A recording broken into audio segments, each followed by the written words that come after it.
أشهد أن محمدًا رسول الله.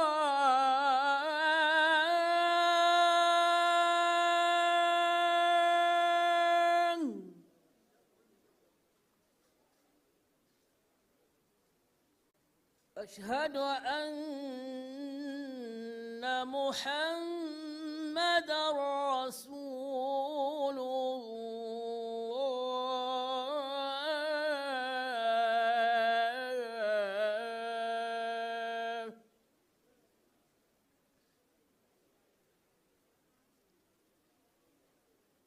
حي على الصلاة.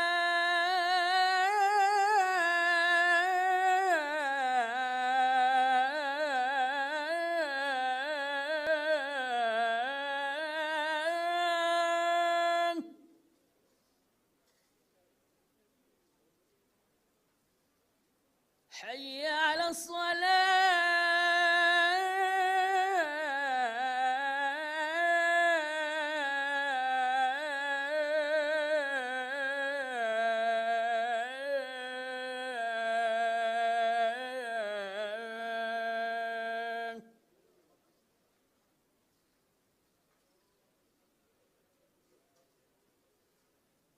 حي على الفلاح.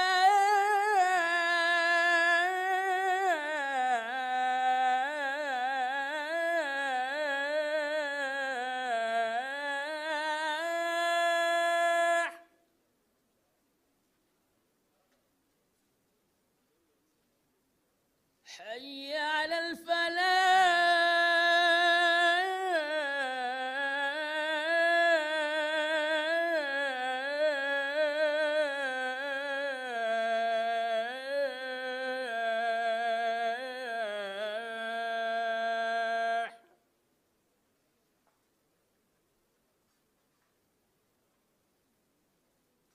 الله أكبر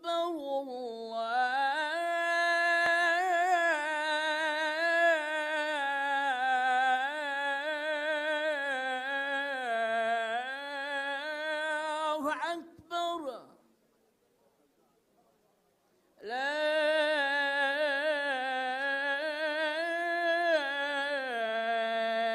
إله إلا الله.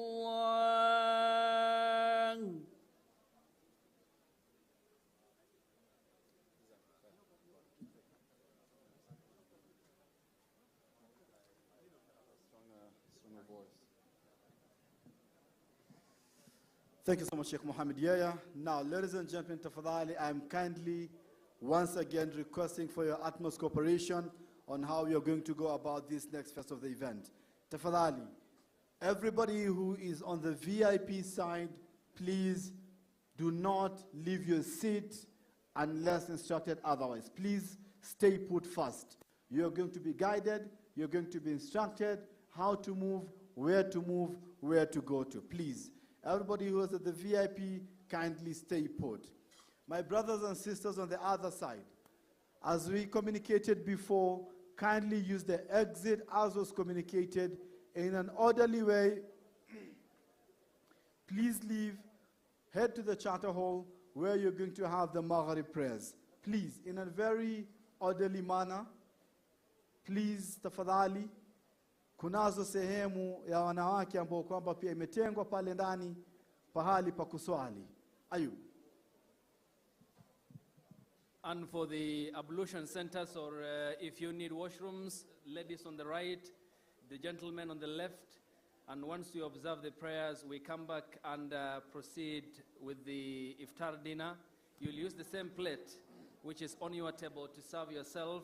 There are 4 serving points on my left, 2 here, and we have instructed the VIP section not to move. We'll be instructing what next in terms of the course of action. But after the prayers, please, as we embark on the official running order of the program and the expectation of the presence of the governor with us here at the tent, let's cooperate with utmost consideration of the important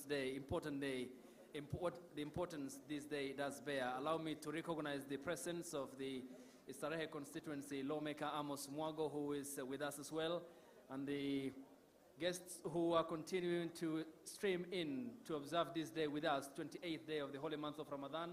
And when we get back from the prayers, we proceed with the Iftar dinner as we engage with the leadership of the county and appreciate some of the people who have managed and helped to put this beautiful event together. Thank you so much, and let's meet after the prayers. Faisal and I will be here to give you the periodic update of what needs to happen next in terms of the protocol and what needs to be observed. Thank you so much. Thank you so much, Abdul Qadir, for that. A very elaborate, clear set of instructions given by my co-MC this evening, Ayub Abdul Qadir. Thank you so much. The VIP and the VVIP section, as instructed, Tafadali, please maintain your seat. You're going to be guided how to move and where to move. Our very precious, beautiful ladies, please, you need to just stay in your seat and your tables. You're going to be instructed and guided how and where to move. Kindly, the protocol team on the floor, please kindly help us clear the tables. For those who are still here, they have not left for Salah, kindly help us in clearing the tables. And remember, as you're going for prayers, when you come back, kindly maintain your seat, or go back to your seat. Go back to where you were seated before prayers. Tafadali, kindly put that into consideration. Protocol team, once the gents are already in there settled, then you can release the ladies, please. Protocol team, Jeff and your team, on your call, I'll be able then to release the ladies. Tafadali, ensure that the ladies are set, then you can release the ladies. Then the VIP are going to be released systematically by our brother Jamal Ali, who is the head of protocol. Jamal, maybe just come on stage. Jamal Ali is the head of protocol together with Faiz on the VIP section. They will help us in terms of the seating arrangement and what have you. So please, the VIP, follow the instructions and the guidance as will be provided by Jamal Ali. Please, Jamal.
Your Excellency, our host, Governor Arthur Sakaja, karibu sana. Wapi makofi ya Governor?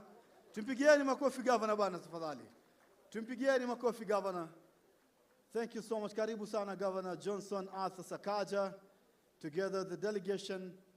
Karibuni sana. Thank you so much for hosting us. Tafadhali. Welcome, welcome Governor.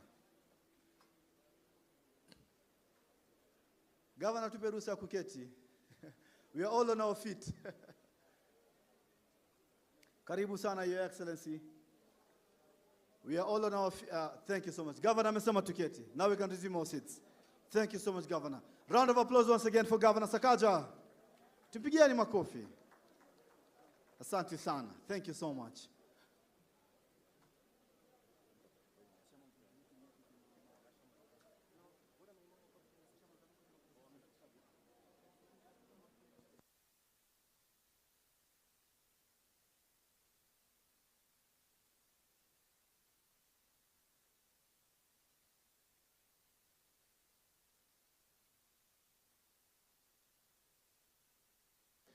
Your Excellency Governor, I know it's so ironic for me to welcome you at your own event that you're hosting us.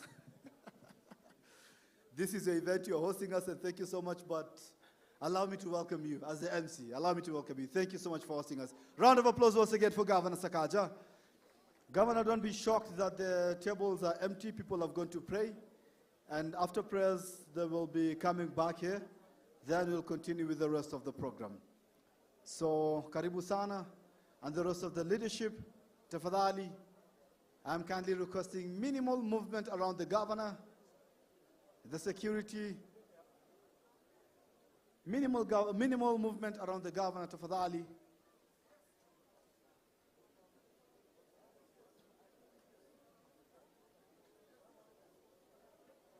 Karibuni sana, karibuni sana.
Our respected leaders, karibuni sana. Leaders of different Muslim institutions and organizations, karibuni sana. Salim Fayani, SJ, Namlef, karibu sana, National Muslim Leaders Forum. Ibrahim Yunus, Dr. Ahmed Kalebi, karibuni sana. IC, Honorable Umi Bashir, karibu sana. Thank you so much for making time for us this evening. Hussein Abdel Nasser, the Deputy Secretary General, Jamia Mosque, welcome. Professor Sheikh Abdul Latif Isaji, Vice Chairman, Jamia Mosque Committee, karibu sana. Qadi Hassan Sukian, karibu sana, who is the Deputy Chief Qadi, karibu sana, karibu sana. Karibu sana.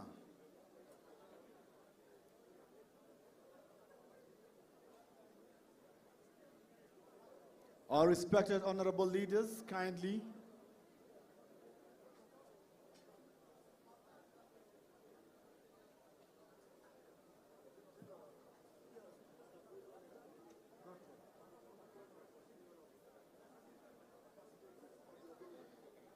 The protocol team, the task force, the organizing team, tafadhali, please kindly help us come onto the floor and help us with managing. Tafadhali sana, please, the protocol team, the organizing team, tafadhali, please let us help in managing the flow, please.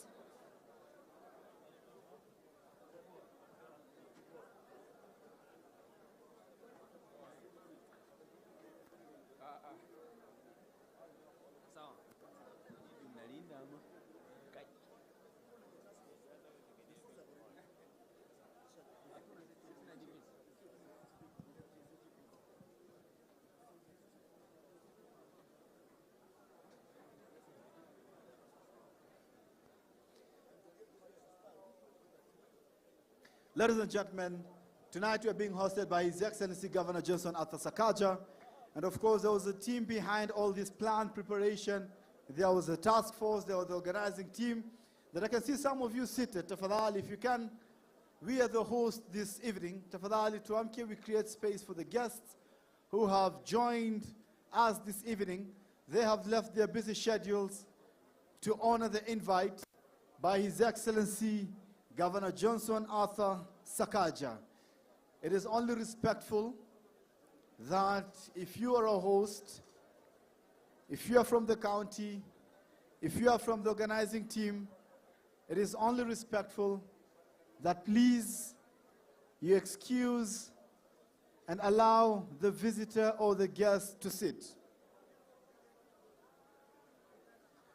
There are serving stations on all sides. And of course, as we had communicated earlier on, there is one that is specifically reserved for the ladies. There are 5 other serving station points on the other area that we can go and serve from. As for the VIPs, there are 3 serving centers on our side that you can clearly take advantage of.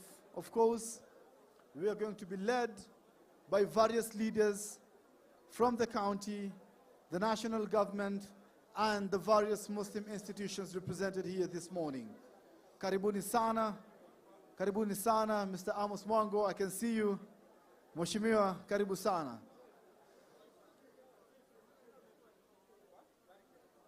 I would like to also acknowledge the presence of Director of Information from Jamia Mosque, Sheikh Juma Amir, karibu sana. And thank you so much for making time for us this evening. Karibuni sana. Your Excellency the Governor, when you're ready, you can lead your table to serve. There are bites on your table that you can break the fast with.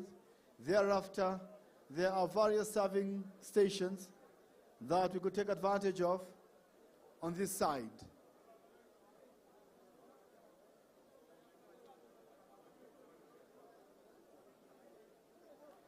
Guided by Chef.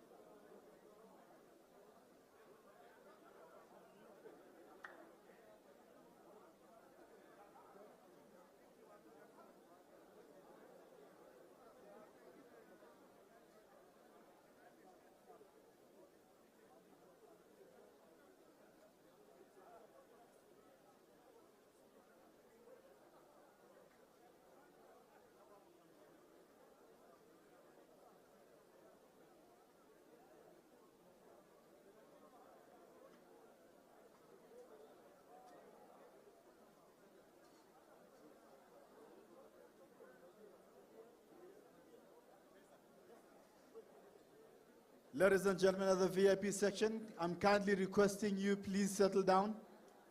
Ladies and gentlemen of the VIP area, protocol team kindly assist us. Ladies and gentlemen of the VIP area, please have a seat. Settle down, tafadhali. The security team, the protocol team, please help us.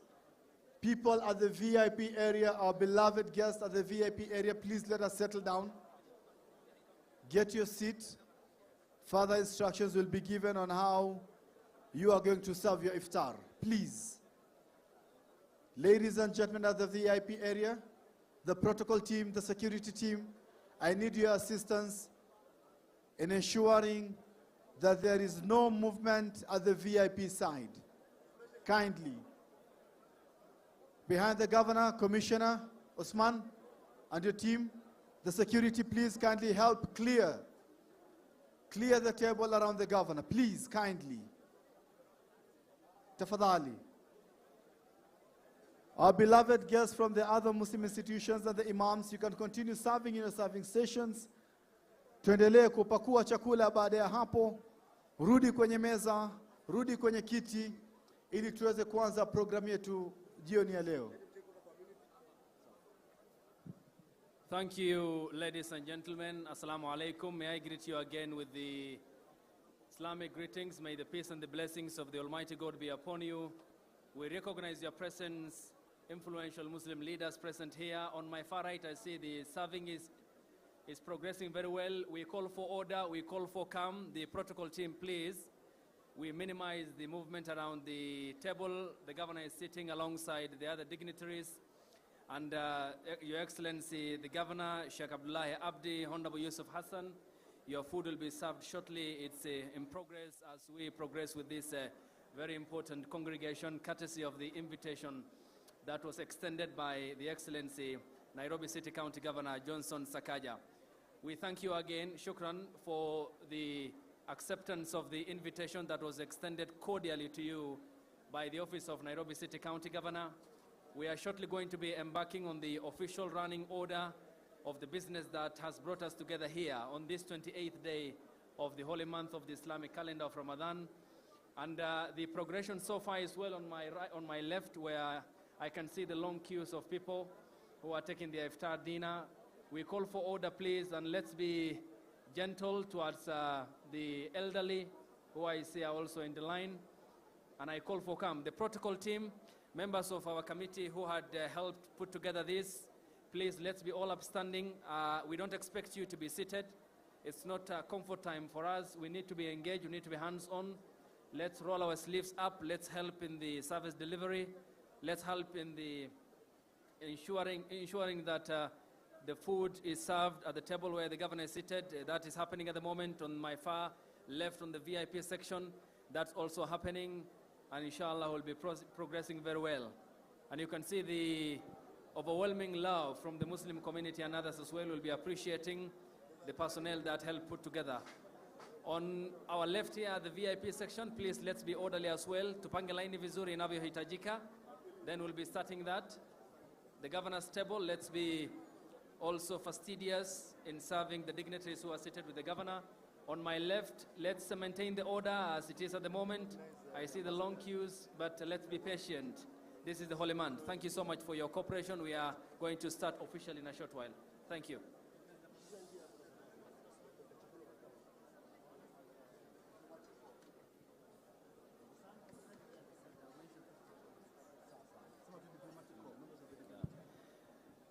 As well, it's brought to my attention that we have the presence of members of the diplomatic corps with us here who have accepted the invitation from the governor. And we thank you for your company and spending time with us on this important day, the Iftar dinner organized by the Office of Nairobi City County Governor, and as well the other professionals from the Muslim community, members of the national government, including the Principal Secretary, the Ministry of Tourism is with us here, and as well other representatives, including lawmakers at the National Assembly, members of the respected members of Nairobi County Assembly. Shortly you'll be upstanding just as an appreciation and as we progress. And whoever we are going to be receiving as a dignitary, then we'll not shy away from appreciating your presence. Thank you so much. Let's cooperate with the protocol team. On my far left, I see the lines are long, but let's be patient in terms of the queues. Let's provide a safe passage for the elderly who are with us. Please, I plead with you, ladies and gentlemen, as we proceed with the course of this Iftar dinner organized by the Nairobi County government and courtesy of Your Excellency Johnson Sakaja. Thank you so much, my brother Ayub Abdul Qadir. Ladies and gentlemen, that is Ayub Abdul Qadir, who is my co-MC this evening. And my name is Faisal Qasim from your mosque and Horizon TV, who will be co-MCing with Ayub Abdul Qadir this evening. So far, by far, I am sure you can agree with me that this is the best coordinated, best organized Iftar dinner organized by the county. Do you agree? Mnakubaliana? Wapi makofi ya Governor Sakaja tafadhali? Tumpigieni makofi Governor Sakaja together with the team. Round of applause for Sakaja, please, guys. Governor, people are eating. I'm saying a round of applause will come thereafter. But anyway, nonetheless, thank you so much, ladies and gentlemen, for your utmost cooperation for as far as managing this event is concerned. Thank you so much, the protocol team on the VIP side who are helping with the traffic flow. Thank you so much, Liz. I recognize you. Thank you so much, GT. Thank you so much, the rest of the team, Osman, Shafi, and the rest of the team. Thank you so much for that. This tables, tafadali, the VIP tables on this side, I'm going to ask you to kindly move and join the queue in serving iftar this evening. Tafadali. As the other guests of the governor this evening are serving their food, kindly thereafter resume your seat so that we can officially commence the program and finish on time so that we could be released for Taraweeh prayers and later on Tahajjud. We recognize that tonight is a special night. It is the night of the 29th of Ramadan, which is likely to be Laylatul Qadr as well. So you don't want to take chances. The sooner we start and we finish, the better for us. My brother Shukri, I recognize you. Thank you so much. Sheikh Abu Qatada, by the will of Allah, incoming ambassador to Saudi Arabia, Sheikh Abu Qatada, by the will of Allah, we recognize you as well. Karibu sana, thank you so much. Karibu sana, the leadership of the county, karibuni sana, and thank you so much for making time this evening. Protocol team on the floor, security team on the floor, kindly assist us in ensuring that the serving process is as smooth as it could ever be. The rest of the event was good. It was amazing. The governor did his part. The organizing committee did their part. Now it is for us to do our part and follow the instructions as will be provided by the security team and the protocol team. Once again, Your Excellency, thank you so much for hosting this iftar. And I was saying this before you came, by the way. You are honored and privileged and lucky to have hosted the last iftar dinner 2023-14-44. You must be so smart. Congratulations, Governor, for that. Congratulations, Governor, for that. Whoever is advising you is doing a good job. Mongeze mshahara. Ongezea mshahara. Thank you.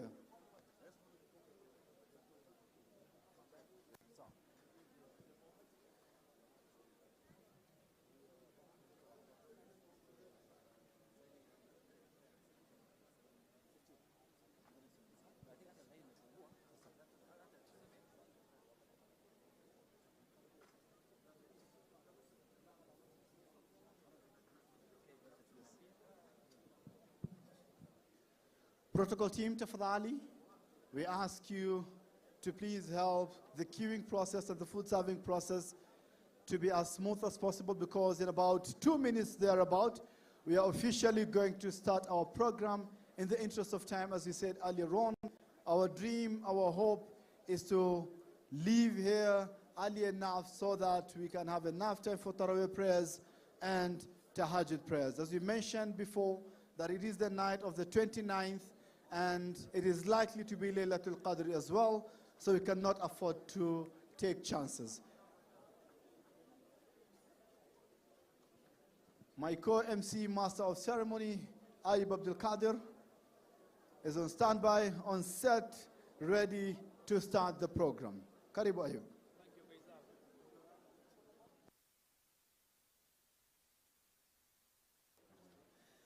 Thank you, Faisal. I was keeping an eye on the left side. The lines have, there's a reduction in terms of the size and the number of people who are serving.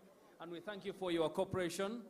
We thank you for accepting the invitation that was extended cordially by the Office of the Governor, Nairobi City County, the Excellency Johnson Sakaja, on this very important day, and the congregation to that effect, to lay emphasis on this day, 28th day of the holy month of Ramadan. To the protocol team, we thank you for your continued support in keeping the place orderly.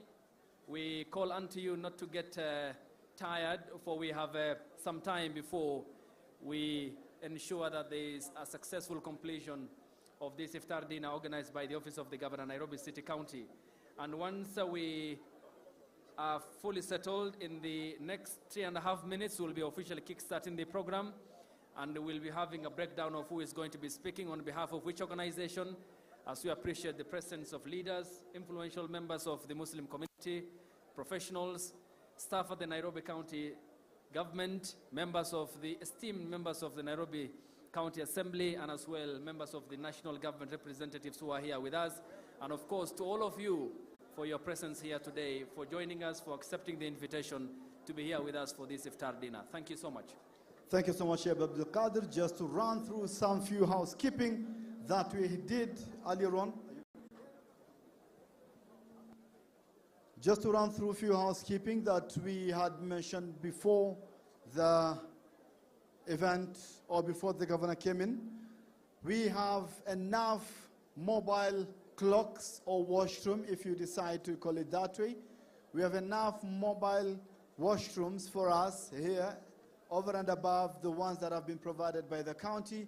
If you can see me here from the stage, for the ladies, you're going to exit through that exit, or that exit close to their serving station, move all the way to my extreme right, move all the way to my extreme right.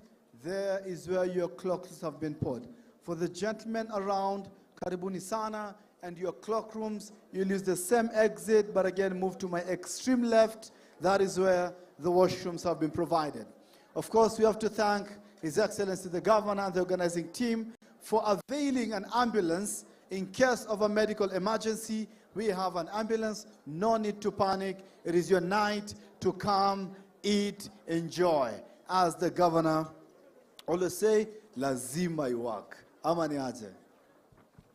Lazima iwak. That's what the Governor always say. But nonetheless, ladies and gentlemen, no need to panic in case of any medical emergency. We have ambulances provided. And in the unfortunate event, wali'udhu billah, may Allah forbid, in the unfortunate event that there is a fire incident as well, no need to panic. We are talking about Nairobi County, who are hosting us tonight. So they are sorted. We have a fire truck that is on standby as well. Of course, not mentioning the disaster management team all over in the hall right now. Ladies and gentlemen, no need to panic. Now, without further ado, ladies and gentlemen, in the interest of time, I would like to invite Sheikh Abu Qatada, who is, inshallah, by all means, we are praying for, that he gets what Allah subhanahu wa ta'ala decrees the best for him. It is important to mention that he is the first national sheikh who openly declared his support for UDA during campaigns. Openly, the first national sheikh. Ladies and gentlemen, Sheikh Abu Qatada will officially open to us with a word of prayer. Thereafter, we will continue with the rest of the program. Sheikh Abu Qatada, karibu.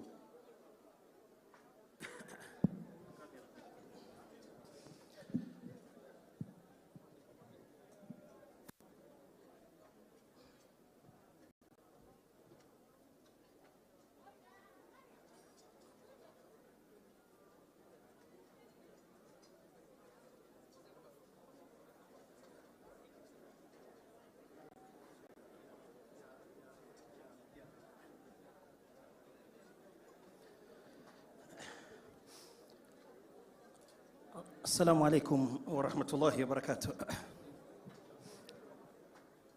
السلام عليكم ورحمة الله وبركاته. الحمد لله والصلاة والسلام على نبينا محمد وعلى آله وصحبه وسلم. Kabla sijafungua rasmi kwa dua, nitachukua dakika moja tu ya kumpongeza gavana wetu kwa kutuandalia hii iftari, ikiwa ni usiku wa 29 na huenda ikawa siku ya mwisho ya Ramadan. Kwa hakika ni jambo ambalo kwamba linatupatia imani sana sisi kama Waislamu na hii serikali ya His Excellency William Samoei Ruto, kwa sababu tumekuwa juzi State House, tumeona amealika jamii ya Kiislamu, na First Lady pia aliwahi kualika akina mama. Kwa hakika ni jambo ambalo kwamba linatufurahisha sana kama Waislamu, na zaidi tunaregesha shukurani akitueleza mtume wetu sallallahu alayhi wasallam, man la yashkuru nasa la yashkuru Allah, yule ambaye kwamba hana tabia ya kushukuru watu, basi huyo vile vile hana tabia ya kumshukuru Mwenyezi Mungu Subhana. Gavana wetu wa Nairobi, tunakueleza asante sana, tunakurudishia shukrani za dhati. Na kabla sijasahau,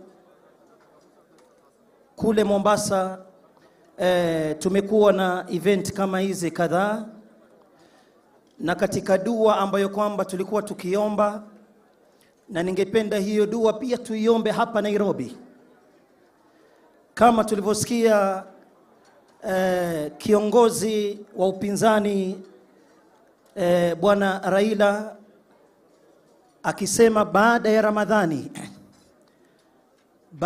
ya Ramadhani atakuwa ni mwenye kuendeleza jambo la maandamano, na Ramadhani inaisha siku ya kesho ama kesho kutwa. Kule Mombasa walilahi alhamdi tumesalimika, hakuna alotoka barabarani, lakini gavana wetu amepitia changamoto. Nitakufunza dua ambao kwamba watu wa Mombasa tumeomba tukasalimika. Mombasa tumemwombea dua huyu Raila tukisema, Mwenyezi Mungu mpige Raila kofi la fahamu, awachane na maandamano. Na hii dua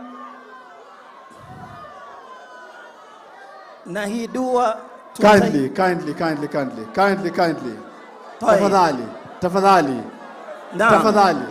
Tafadhali. Khalas. Tafadhali. Please. Inshallah. Naomba.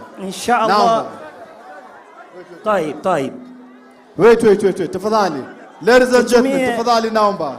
Tutumie hii fursa inshallah kuomba dua. Mheshimiwa Rabbana taqabbal minna innaka anta samiul alim wa tub alaina innaka anta tawwabur rahim. Rabbana atina fid dunya hasana wa fil akhirati hasana wa qina adhaban nar. Allahumma innaka afuwun tuhibbul afwa fa'fu anna. Allahumma innaka afuwun tuhibbul afwa fa'fu anna. Allahumma alif bayna qulubina وأصلح ذات بيننا. اللهم وفقنا مما تحبه وترضاه. اللهم لا سهل إلا ما جعلته سهلا. سهلنا مما نريد ونجنا مما نخاف بفضلك يا لطيف. اللهم إنا نسألك من نحورهم ونعوذ بك من شرورهم برحمتك يا أرحم الراحمين. وصل اللهم على نبينا وحبيبنا محمد وعلى آله وأصحابه وسلم والحمد لله رب العالمين.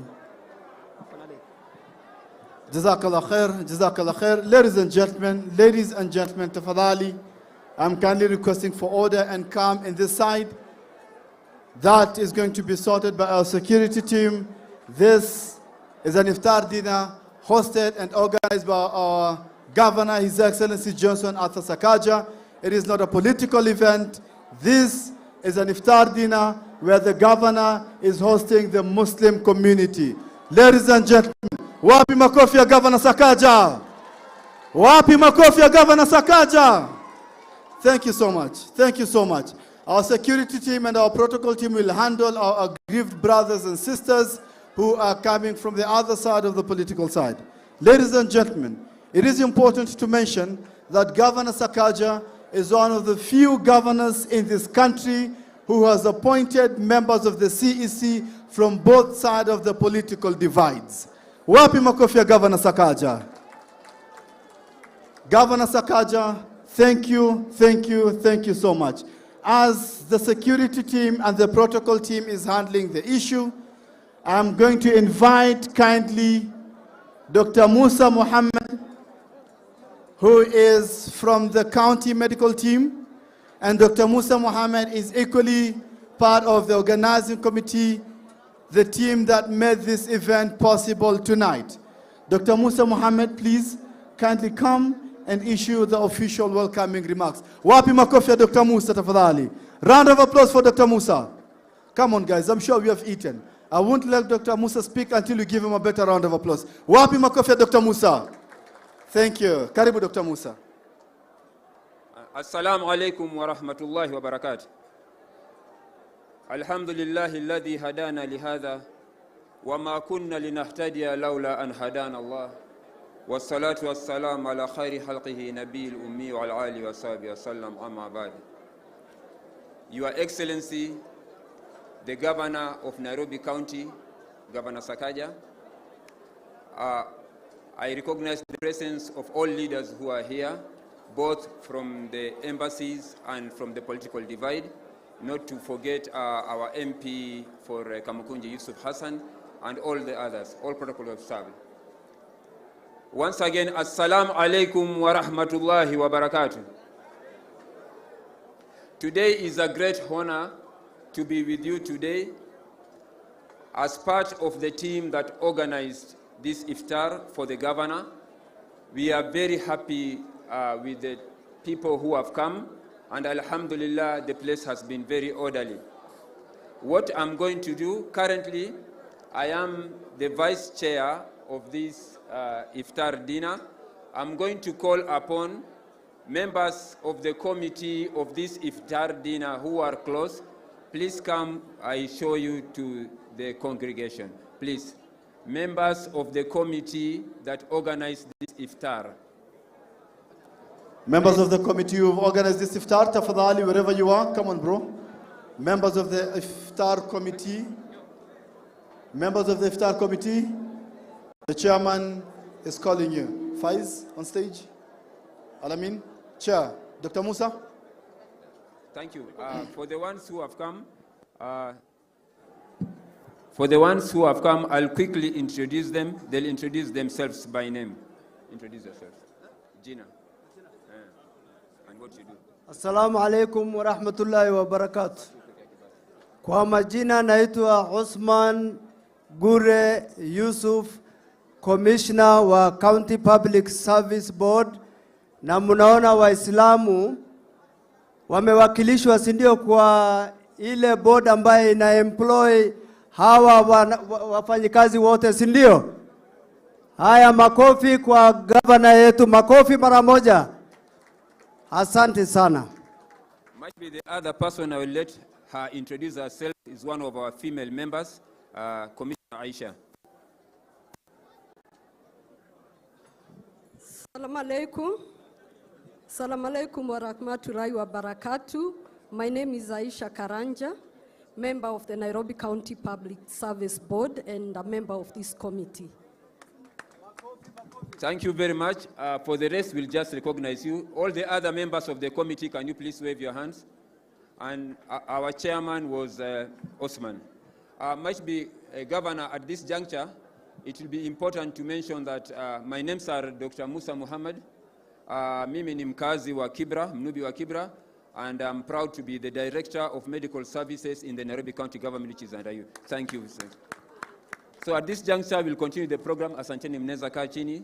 So can you continue? Asanteni sana. Wa alaikum salam wa rahmatullahi wa barakatuh.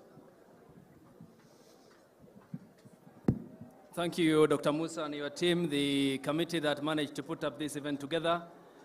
We thank you for your cooperation. And to the governor, thank you so much for the invitation that you have cordially extended to the stakeholders who are here. At this point,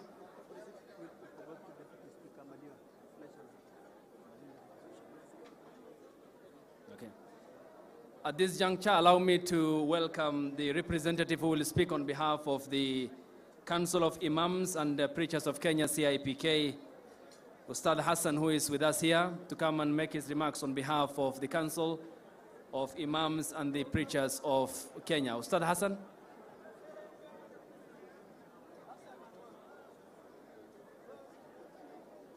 Ustad Hassan to make the remarks on behalf of CIPK.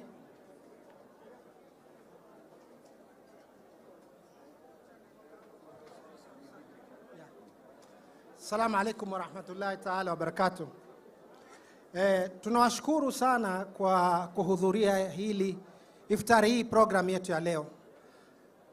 Kwa niaba ya komiti yetu tulioshughulikia hii shughuli na kwa niaba ya ofisi ya governor tuwashukuru sana kwa kutuitika katika huu mkongamano.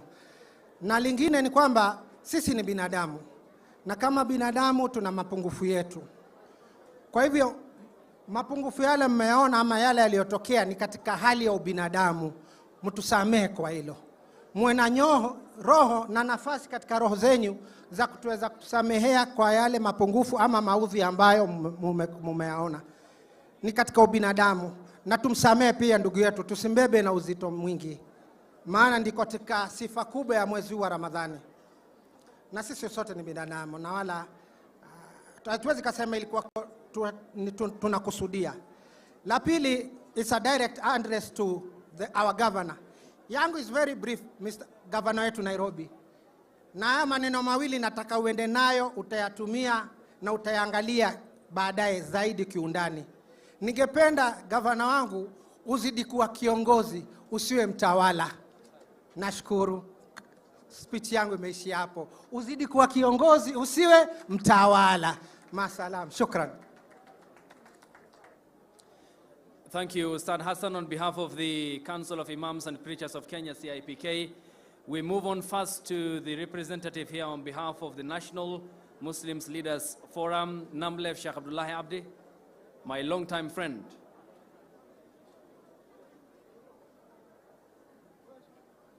Round of applause for Sheikh Abdullahi Abdi as he's making his way on the stage. Mpigieni makofi please jamani. Come on guys, let's clap for Sheikh Abdullahi Abdi as he's making his way on the stage. Karibu Sheikh. Karibu sana Sheikh.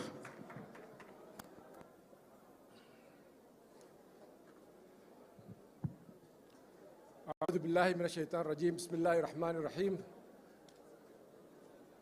والصلاة والسلام على سيدنا محمد وعلى آله وصحبه أجمعين.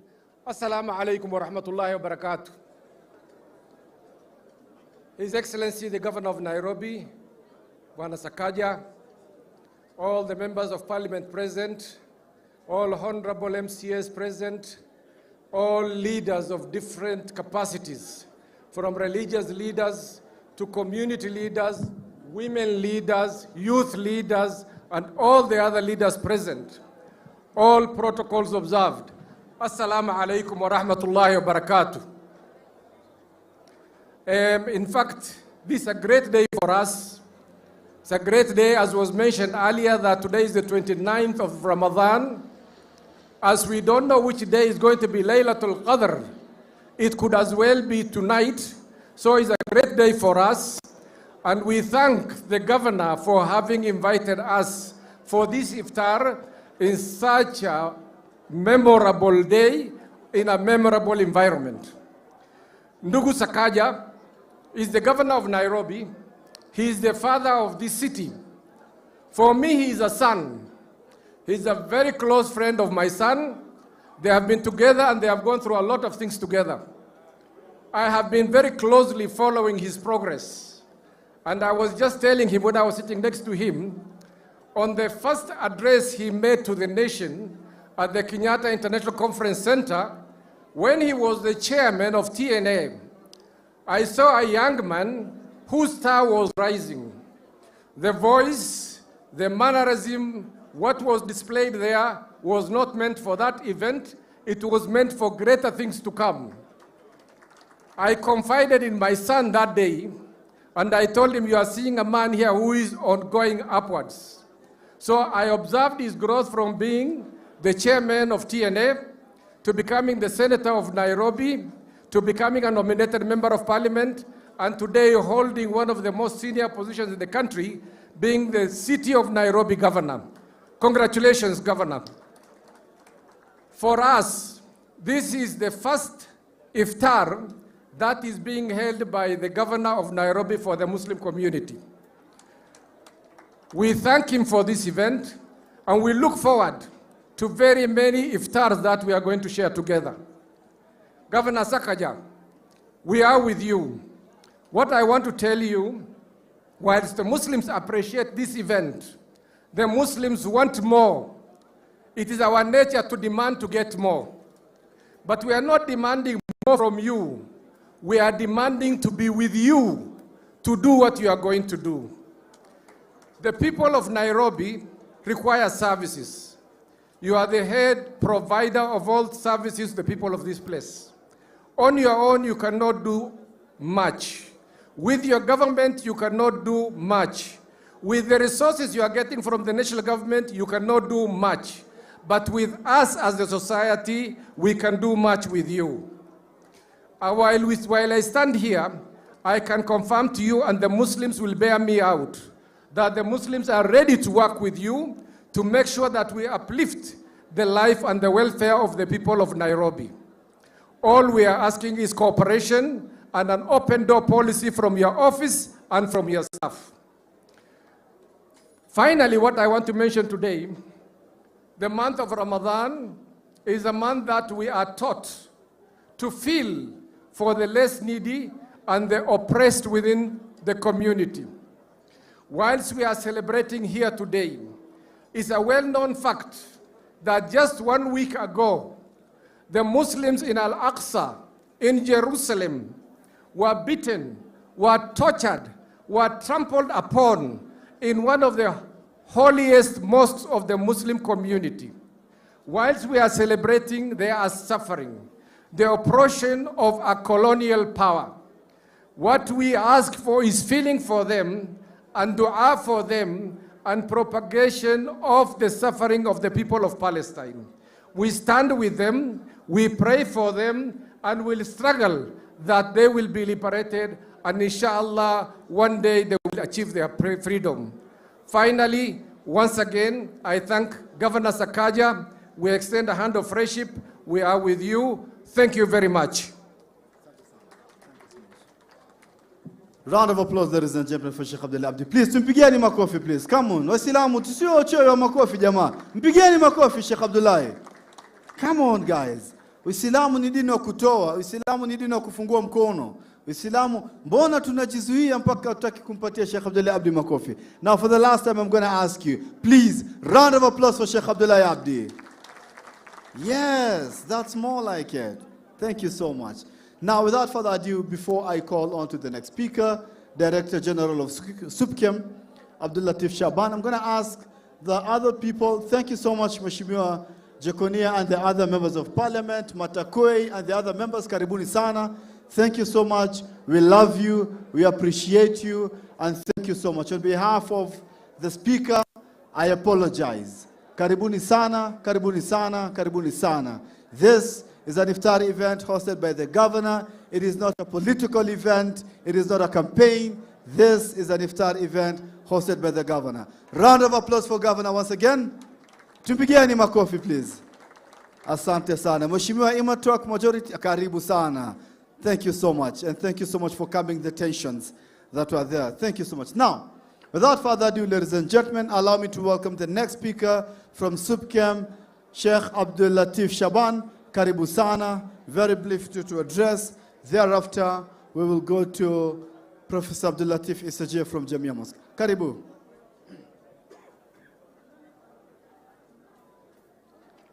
Assalamu alaikum wa rahmatullahi wa barakatuh. Governor Sakaja, diplomatic members of Parliament who are here, Mheshimiwa Hassan Yusuf, MP wetu wa Kamukunji, all leaders invited here, Assalamu alaikum wa rahmatullahi wa barakatuh.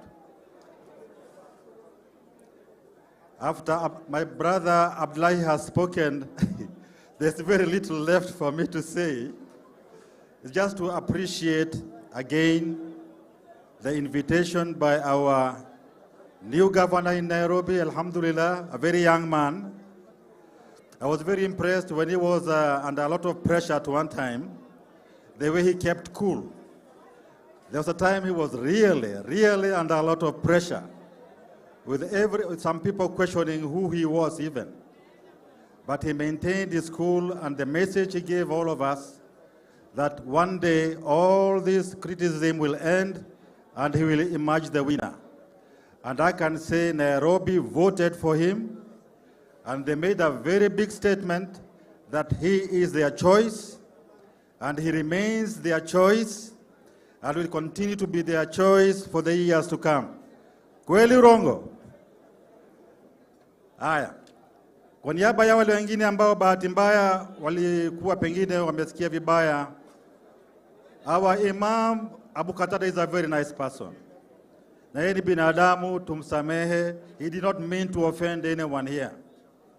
And on behalf of SUPKEM, I wish all of you very good Eid Mubarak, inshallah, after 2 days. And I want to end by saying we thank the government for allowing Kenyans to rest on Friday. Friday will be a very important day for Muslims, and we really appreciate the gesture of becoming a public holiday. Assalamu alaikum wa rahmatullahi wa barakatuh. Thank you, Ustad, and we thank you for your cooperation, ladies and gentlemen, and the acceptance of the invitation courtesy of the Governor's Office, Nairobi City County. Allow us to progress with our running order, and at the best interest of time, I'll now invite Jamia Mosque, and Professor Isaji will be speaking on behalf of the institution that is highly regarded by Muslims in Kenya and around the world. Karibu, Professor. Thank you. A round of applause for the Professor.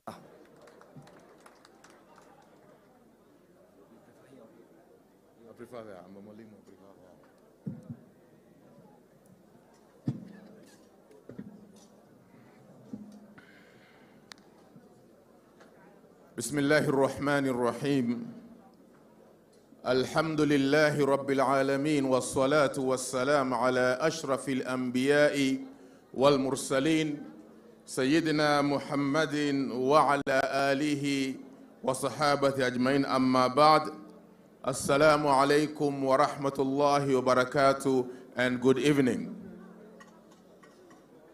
Your Excellency, allow me also to echo the appreciation of the Muslims in this county for hosting us in this iftar. And as I had told the President when he hosted us at State House, that he goes down in history as the first President of the Republic of Kenya to host an iftar for the Muslims in his first year of presidency. And I'd like to also say to you, you go down in history as the first governor of Nairobi to host an iftar, first for Muslim to host an iftar, and secondly, to host an iftar in your first year of governorship. So I say thank you. I stand here as the Deputy Chairman of Jamia Mosque, Your Excellency, and receive greetings from our Chairman, Sheikh Muhammad Osman Warfa, as well as our Secretary General, one because one of them is outside Nairobi and the other one is indisposed. But as I address you on behalf of Muslim leadership of this country and Muslim organizations. I know my elder, Mzee Abdullahi Abdi, has spoken, but what I'm speaking here has also got his input. So I speak on behalf of Jamia Mosque. I speak on behalf of NAMLEF. I also speak on behalf of Supreme Council, the Chairman Hassan Olenado. I speak on behalf of the Muslim lawyers. I speak on behalf of Al-Amin Mosque. I speak on behalf of Pakrat Muslim Youth and also Ranafa Foundation. So Your Excellency, first and foremost, since I come from Jamia, I will make my appeal on behalf of Jamia and then on behalf of the Muslim of this county. We appreciate Your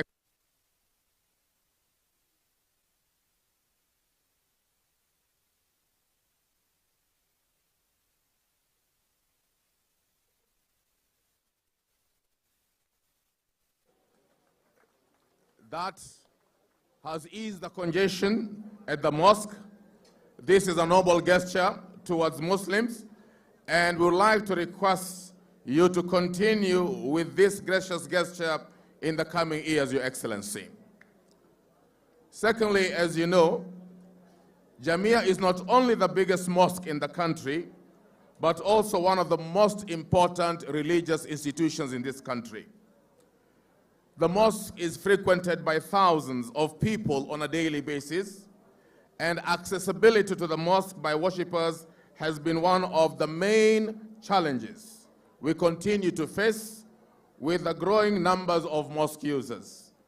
To ease accessibility, it is our humble request that one side of Banda Close, which leads to the mosque entrance, is closed off to vehicular traffic, as this will help in the smooth movement of people to and from the mosque, as well as during emergencies.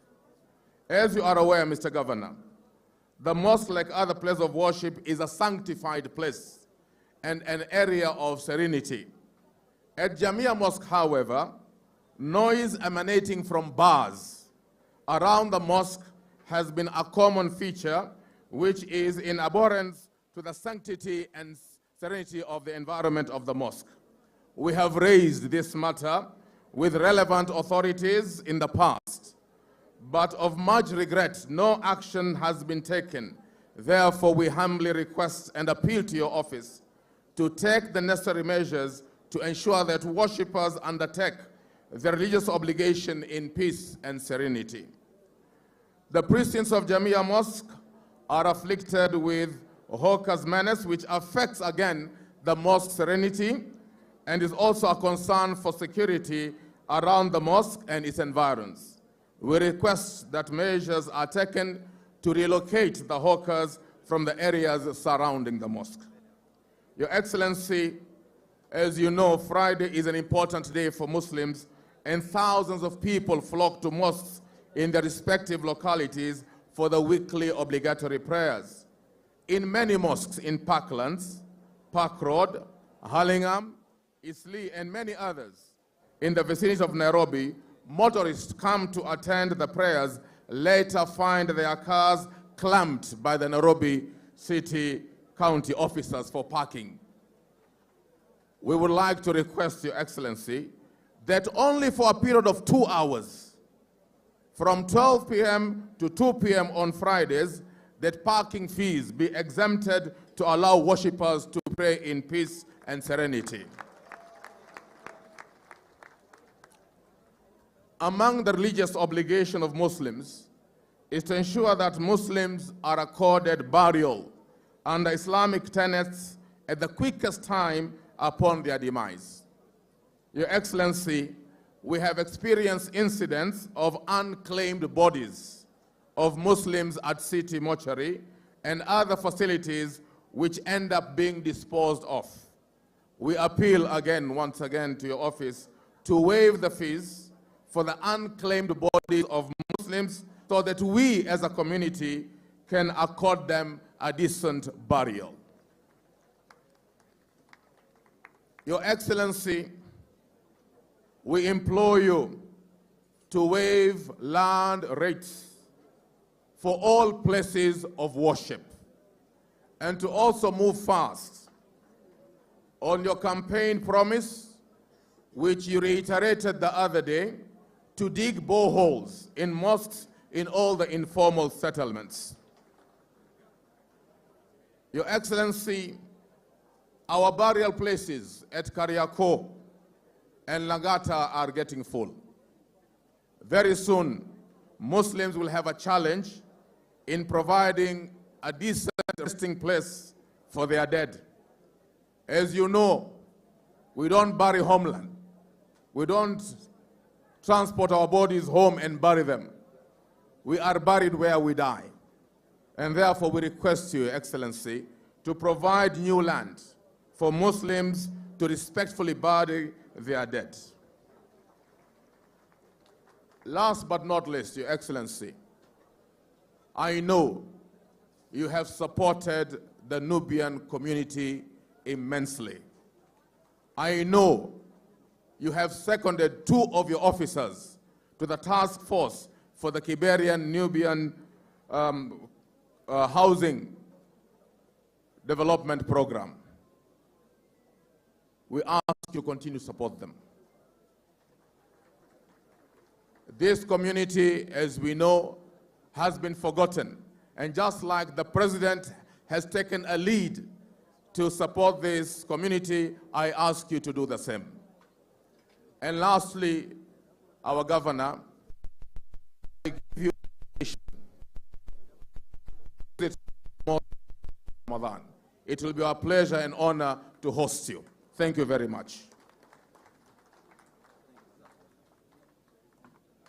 Come on, ladies and gentlemen, with all those pointers, Professor deserves a better round of applause, please. Wapi makofi, Professor.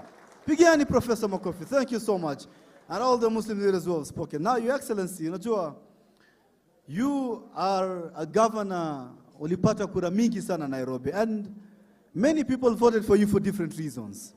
And of course, if you move around the room and ask people the reasons as to why they voted for you, of course, different people will mention different reasons. But again, one of the reasons that I voted for you, of course, Professor has mentioned about the Nubian, and I personally, my mother was a Nubian. Wapi makofi ya Nubi bana jamani.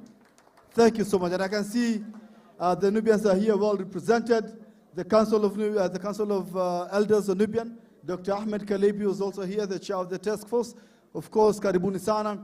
And Professor, I need to say that Governor Sakaja, part of his security team and protocol team during the campaigns were boys from the Nubian community in Kibra. Wapi makofi ya Governor Sakaja.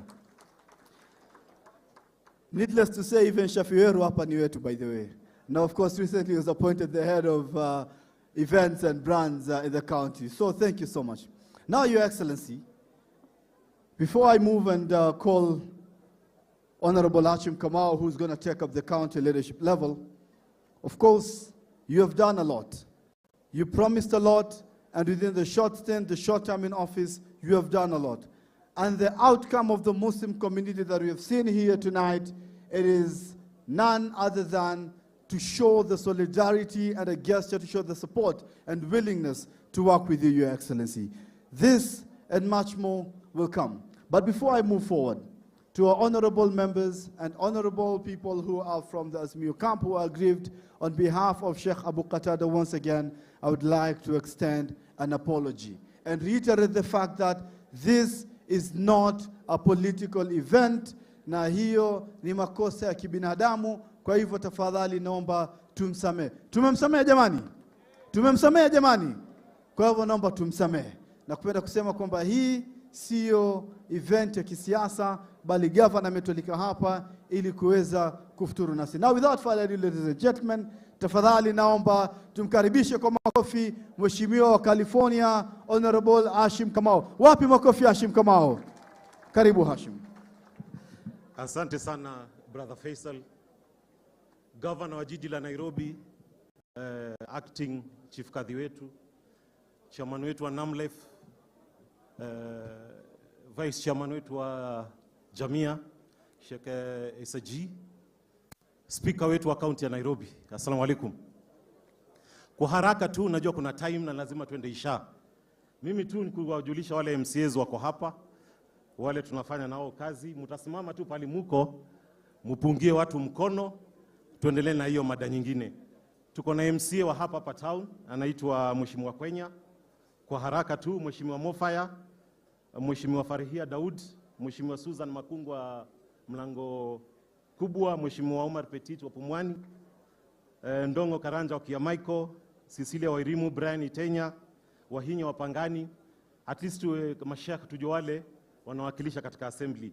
Tuko na Mheshimiwa Catherine Okoth, Mheshimiwa Eric Kiongora wa Riruta, Mheshimiwa Maina wa Osama, Mheshimiwa Reki wa Huruma, Mheshimiwa Naomi Bosire, Mheshimiwa Mrefu wa Starehe, Mheshimiwa Agnes Njeri, Mheshimiwa Jane Musangi, Doreen Mugambi, Mheshimiwa Grace Kaheti, Lydia Koth, Mheshimiwa Sam Kago wa Kasarani, Mheshimiwa Kimemia Harambee Ward, Mheshimiwa Matach wa Korokocho, Mheshimiwa Virginia, Mheshimiwa Katile, Mheshimiwa Mugo wa Ng'ang'ando, Mheshimiwa Nyangicha wa Imara Daima, Mheshimiwa Jaconia, youth leader wetu wa katika assembly, Mheshimiwa Palapala wa Kitusuru, Mheshimiwa Steven wa Parklands, Mheshimiwa Patrick wa Makadara, Anthony Maragu, Mheshimiwa Lawi, Mheshimiwa Deputy Chief Whip, Mheshimiwa Stando wa Pasavana, Mayor wa jiji la Nairobi, Mheshimiwa Majiwa, Mheshimiwa Yuti, Mheshimiwa huyo ndamuintroduce baadaye, Mheshimiwa Munga wa Kabiro,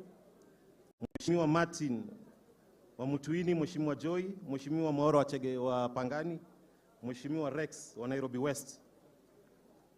Na kwa ufupi tu, Bwana Speaker, kabla nikuite mwalike gavana, kidogo tu naomba kwa ruhusa ya gavana, kuna watu wachache lazima waje wajitambulishe. Minority Whips wa County Assembly ya Nairobi, kama mnaweza pata fursa kumtambulishe tu, na time hakuna, muje mjitambulishe kwa dakika moja, ndio minority na majority wakati ni wenyu, dakika moja tu. Mheshimiwa Ogeto. Assalamu alaikum. Kwa majina naitwa Mheshimiwa Mugambi Masharia Ronaldo, na jina ya sherehe hii ni Moha. Asante. Kwanza nimshukuru gavana wa Nairobi kwa kutuandalia hafla hii ya iftar na kumuomba tuwe na nyingi zaidi, si kweli? Na gavana, ni jambo la busara sana umefanya kuwakumbuka ndugu zetu Waislamu katika msimu huu. Ni kukuombea tu Mungu akubariki na endelee kukujalia wewe na familia yako ukituongoza. Asanteni, na pia niwakaribishe nyinyi nyote katika hapa kwetu County Assembly ya Nairobi. Mimi ni UDA Chief Whip, na pia kwa jumla siniwaombe pole za yule ndugu yetu ambaye alikuwa ametoa matamshi ya the right honorable. So mimi naomba mumsamehe. Mmemsamea? Asanteni na Mungu awabariki.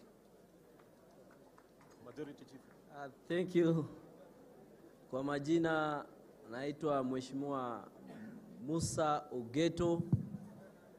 Mimi nawakilisha Kilimani, na ningependa kuwasalimu gavana na Waislamu. Hamjambo.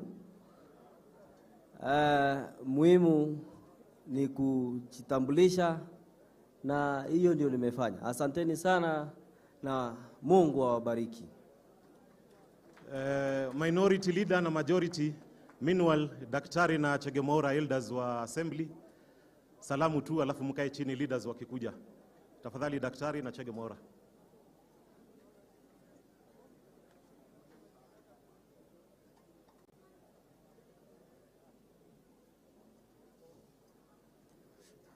Majina naitwa Honorable Wilfred Oluocho Dalo. Mimi ndio chairman wa mambo ya pesa hapa Nairobi. Kila saa nasema governor anafanya kila saa vitu tofauti. Hii muda yote tumekuwa hapa City Hall hatujaona kitu kama hii.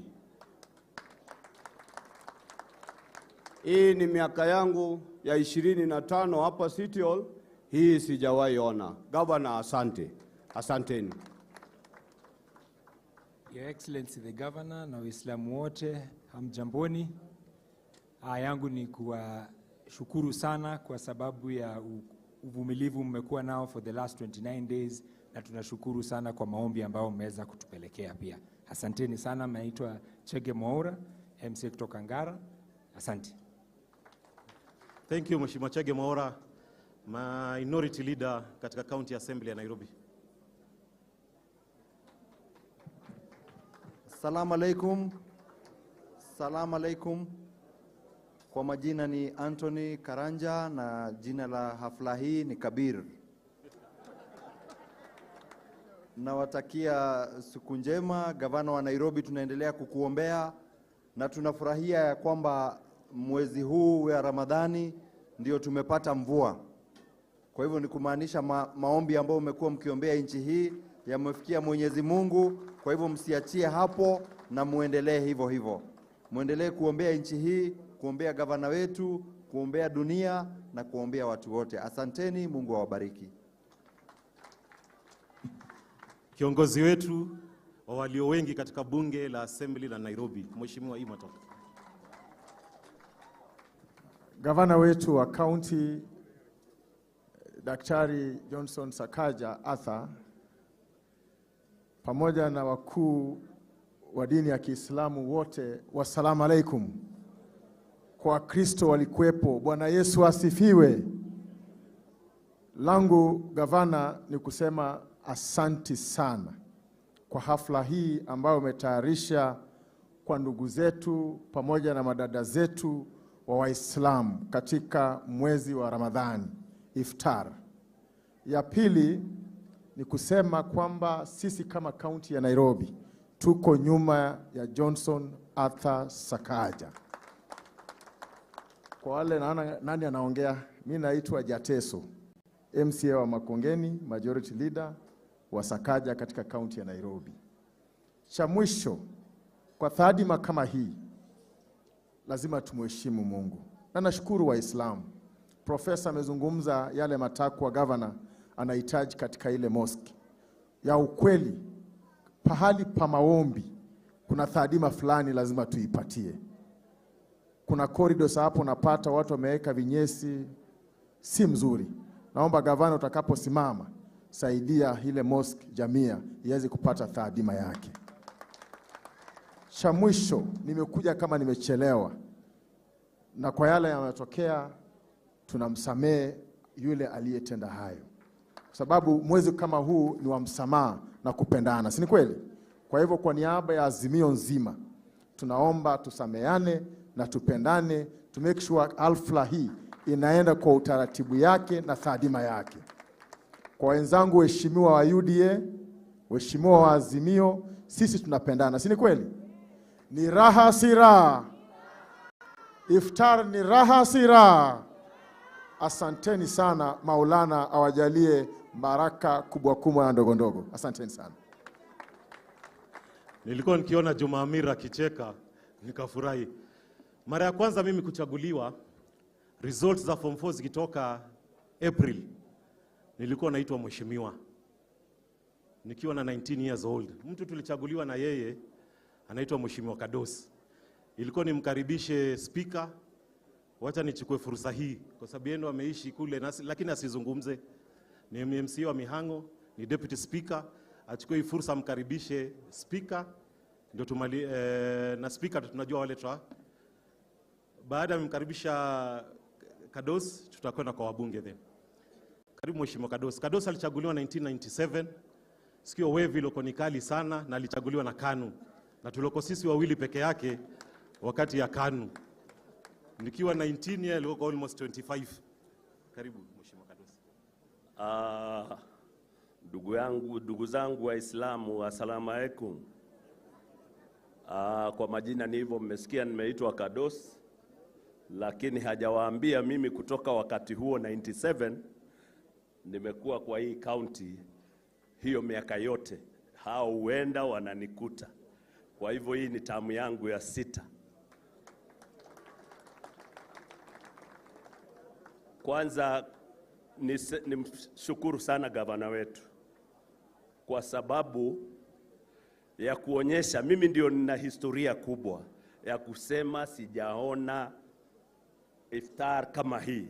Hata ile imekuwa ikifanywa hapa ndani ya kale ka hall ketu Charter Hall.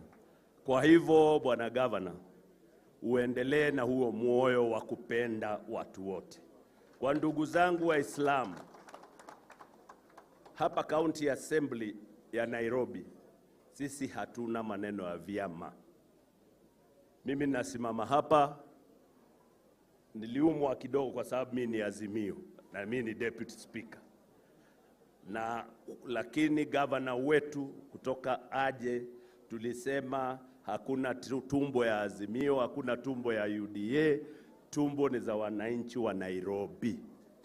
Kwa hivyo ndugu zangu Waislamu, tuzoee kusameheana, na siasa tafadhali kwa mambo kama haya sio mzuri sana, kwa sababu kunao, na mimi niseme kama vile majority leader wangu wamesema hapa, sisi kama jamii ya Azimio tumemsamehe yule ndugu yetu, na kwa niaba wana Nairobi, kwa sababu mimi ni deputy speaker, bado tuwakusamehe ndugu yangu.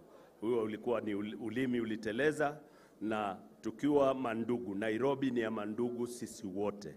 Kwa hayo machache na mengi, asanteni, na namkaribisha Mheshimiwa Yusuf Hassan ambaye atatujulisha waheshimiwa wote wa Nairobi, wale wametoka nje ya Nairobi, ili kutoka hapo atamuita spika wetu, ili naye spika atuitie gavana wetu. Asanteni sana, Mungu awabariki. Thank you very much.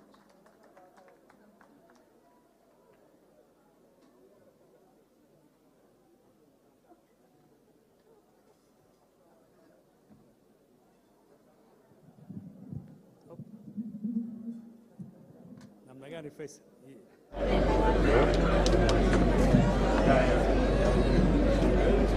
Assalamu alaikum. Assalamu alaikum tena. Hamjambo. Wacha kabla sijamshukuru gavana wetu Johnson Sakaja ambaye ni rafiki yangu na ambaye tumekuwa naye katika corridor za siasa tangu mimi nianze siasa, ni wakaribishe wabunge wenzangu wawili, Amos Mwago wa Starehe pamoja na Mark Mwenje, jirani wangu kutoka Njoni hapa tafadhalini. Yeah. Kuna waheshimiwa wengine ambao sijawaona, nafikiri ni hawa.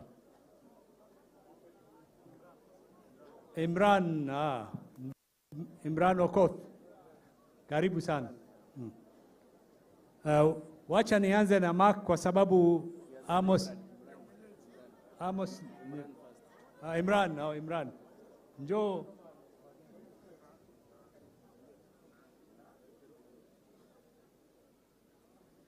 Karibu sana. Imran, karibu uzungumze. Na mimi sasa hivi nikijua kwamba yeye ni mbunge aliyopita wa Kibra, pia ningetaka kuongezea sauti yangu juu ya swala la wandugu zetu wa Kibra wa Nubi ambao kwa hakika wamedhulumiwa sana katika nchi yetu. Uwape nafasi inayohitajika katika serikali yako ya Nairobi County. Imran, karibu. Shukran Mheshimiwa Yusuf. Assalamu alaikum. Assalamu alaikum. Kwanza nichukue nafasi hii kumshukuru gavana kwa kuweza kuandaa hafla hii. Hii ni hafla ya kwanza mimi nakuja kama mkazi wa Nairobi. Zingine zimefanyika lakini haijafanyika kwa jinsi ambayo hii imeweza kufanyika. Tunakushukuru gavana kwa kuweza kudhamini kama Waislamu wa Nairobi. Ya pili niseme nimshukuru Prof ambaye amezungumza kwa masuala ya Wanubi.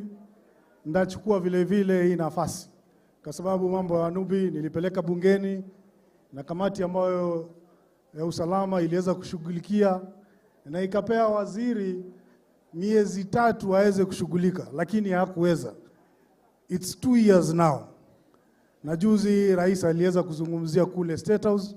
Mimi ningependa kukuomba governor kwamba vile vile sauti yako inahitajikana kwamba jamii ya Wanubi waweze kuwa recognized as one of the communities in Kenya. Hawa wameketi na sisi hapa zaidi ya miaka 100. Na niseme itakuwa ni jambo la maana sana. Juzi katika ile hafla tulikuwa nayo hapa KICC ya Isili Business Districts Association, vile vile niliweza kuzungumza na baadhi ya wale wako karibu na rais kuambia kwamba zawadi nzuri wanaweza pea Wanubi katika Idi ama Ramadan huu ni kuwatambua kama kabila moja katika nchi yetu ya Kenya. Ya pili niseme gavana kwamba administrations ambazo zimepita zimekuwa zikisahau pande hii nyingine. They are concentrated sana na Eastlands. Ni ukweli, acha niseme, mimi nazungumza Mheshimiwa Yusuf. All the other administrations I'm telling you, you have just come the other day. I'm telling you that. Kidero vile vile alishughulika na pande hii nyingine. Gavana Sonko alipokuja vile vile ikakuwa pande hii nyingine. So mimi nakuomba, wakati wa NMS Kibra iliweza kufaidika kidogo. Hiyo ni ukweli. Mimi nakuomba kwamba uweze kushughulika vile vile na pande hii nyingine. Juzi Monday nilikupigia simu kwa sababu ya ile barabara yetu ya Kibra Drive, na nimeona kuna kazi ambayo umetumana inaweza kufanyika hapo. Mimi nakushukuru gavana. Hata kama hatujachaguliwa gavana, vile vile sisi ni viongozi katika eneo ambao tunatoka. Pia tuhusishe kwa mambo ambayo zinaendelea katika serikali yako. Ya mwisho niseme kwamba jamii ya Kiislamu wamekuwa shortchanged. Hawawezi kuambia, lakini wacha mimi niiseme. Kwa sababu there are almost either 35 or 40 positions in Nairobi, kuanzia governor mpaka ubunge. There are 17 constituencies. We have only one Muslim member of parliament. Ukikuja hivyo mpaka kwa CECs hakuna Muislamu. Hapo kwa chief officers ndio tumepata Waislamu, I think ni wawili. It is right time that going forward, even 2027 ni lazima tupewe position moja. Kama si governor, tupewe deputy governor. Kama si deputy governor, tupewe speaker wa county ya Nairobi. Takbir! Ukweli lazima tuseme, kwa sababu mmezungumza kando kando huko, lakini amwambii governor ukweli. Kwa hizi CC za county government tunajua wewe ulipewa. Haukuwa na, lakini najua viongozi wote, baba anaheshimu Waislamu, na vile vile mheshimiwa ni rai yangu, Mheshimiwa Ruto vile vile anaheshimu Waislamu.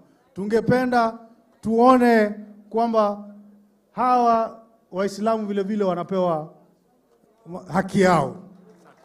Mimi nimeshukuru sana gavana, na tufanye kazi pamoja, lazima Nairobi work. Asante sana. Na sasa ningemkaribisha mwenzangu Mark Mwenje kutoka Embakasi West. Karibu. Waislamu, salamu alaikum. Haya yangu yatakuwa machache. Kwanza nimshukuru gavana, viongozi wa kaunti, viongozi wa kidini kuandaa sherehe ya leo. Hata mimi hii mara yangu wa kwanza sijaona sherehe kama hii, so nimpongeze gavana na wale wote waliandaa. Yangu ni kuwashukuru kama jamii ya Waislamu. Mkumbuke nchi yetu inapitia mambo magumu sana. Siku hizi hata mbunge anakosa mshahara. Hivyo hapo ndio kumefika. Na tuko na shida mingi sana. CDF hatuna. Ukiongea na gavana atashinda tu amekuambia ile shida ako nazo. Mkumbuke kuombea nchi yetu. Huu wakati ni wakati wa maombi, sio? Hiyo ndio ile kitu mimi ningependa kuwaambia. Na gavana, mimi ningependa kumkosoa rafiki yangu ametoka hapa Imran, asiseme ati unaangalia pande ile. Pande ile ndio kuna watu wengi. Islands ndio kuna watu wengi. Na hatusemi uachilie pande hii. Hatujasema uachilie, lakini pande ile kuna shida mingi sana. Na ukiangalia hata wale bunge wako hapa wametoka pande ile, si ndio? Na ni Jubilee. Sijui kama mnaiona. Si Jubilee ndio imekuja hapa. Asanteni sana, Mungu awabariki. Na sasa namkaribisha Amos, kijana wetu mpya ambaye tuko kwake hapa Starehe. Karibu sana. Thank you so much, Hassan. The governor, the clergy, MCAs, na honorable members. Assalamu alaikum. Assalamu alaikum. Majina yangu mimi naitwa Mwago Amos Maina, mbunge wa Starehe constituency, ambayo ndo the host leo. Kwanza kabisa kabla niongee sana, pia ningetaka kumsalimia kiongozi wangu wa local, anaitwa kiongozi Kwenya. Kwenya, where are you? Kwenya, kuja usalimiane, sitaki unipige mawe kwa sababu tuko kwako.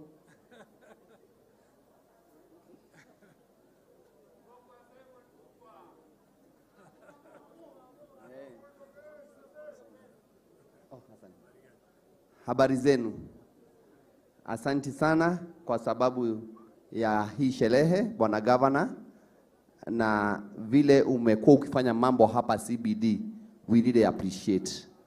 Watu Waislamu wenzetu, Mungu awabariki sana, na endelee kuwatia nguvu na kushikilia hii CBD vile ambavyo nimesikia mkiongea. Ya mwisho ni kuwaomba wakati mtakuwa mkigawa vitu, maana najua hii ni mwezi wa kupeana. Niko na estate inaitwa Mudhuru wa estate ambao wako na jaa. Tafadhali saa ile mnagawa mnikumbuke niende niangalie hawa mama ambao wako upweke na wako na jaa. Mungu awabariki sana na wapenda. Asante sana. Thank you so much. My gratitude goes to the Muslim community for the different roles we play in the society. Mmetusaidia sana hata kwa mitaa. We have seen so many programs in Starehe that the Muslim community has undertaken to address the issues of drug abuse and many other challenges yenye tumekuwa nayo kwa society. I want to laud you and thank you for your continued support for our people, and going forward, I know with this leadership ya Governor Sakaja tutenda mbali sana. Nataka nimshukuru Governor Sakaja for one thing that you've done that has been exceptional in your life. The moment you elected the Governor of Nairobi, ulikuja ukachukua MCA wa side yetu ya Azimio, ukachukua wa ile side nyingine ukawaleta pamoja. Your leadership in the county has been very unifying. The moment our country was at the blink of a breakdown, people are pulling in different directions. Uliongea ukasema watu wakae chini, we have dialogue, and that distinguished you as a leader who believes in the unity of this country. And further to that, today you've hosted the Muslim community.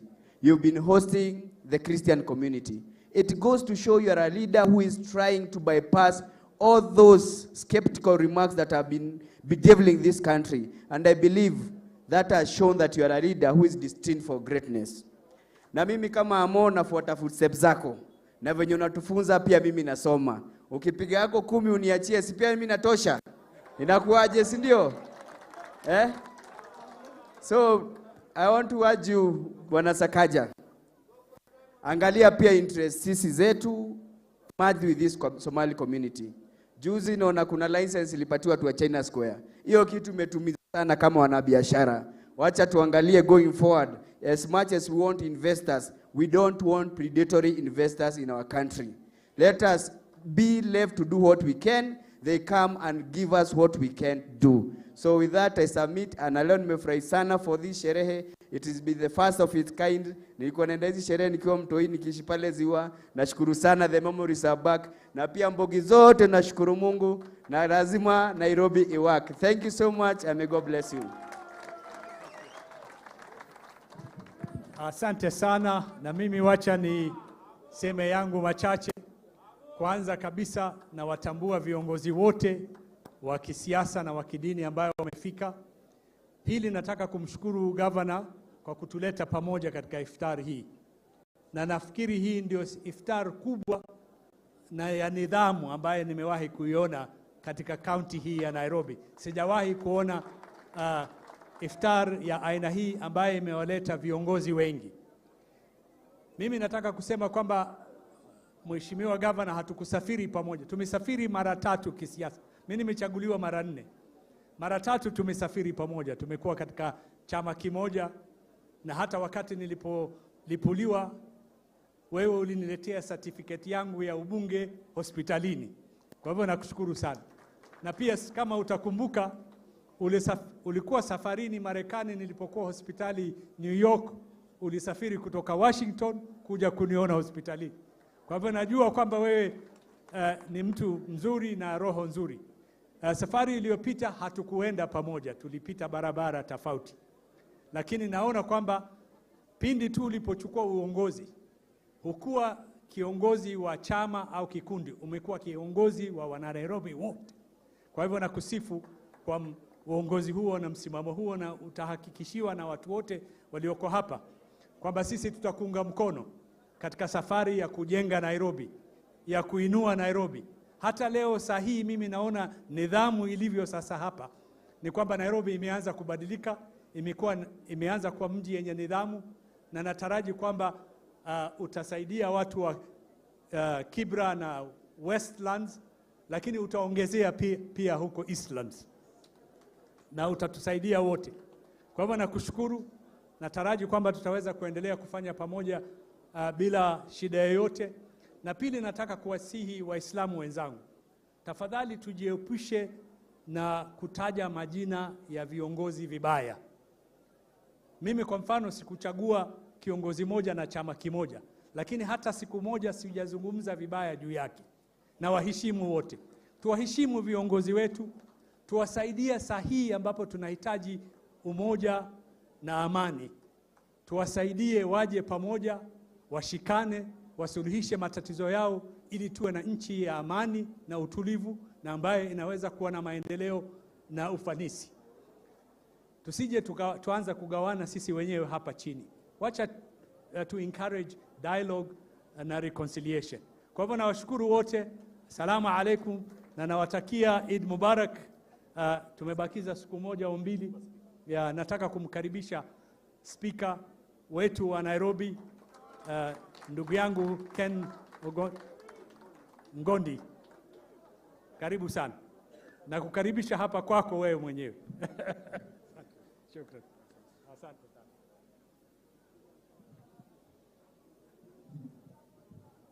Bwana Governor, ndugu zetu wa jamii wa Kiislamu, wa Kristo walioko hapa.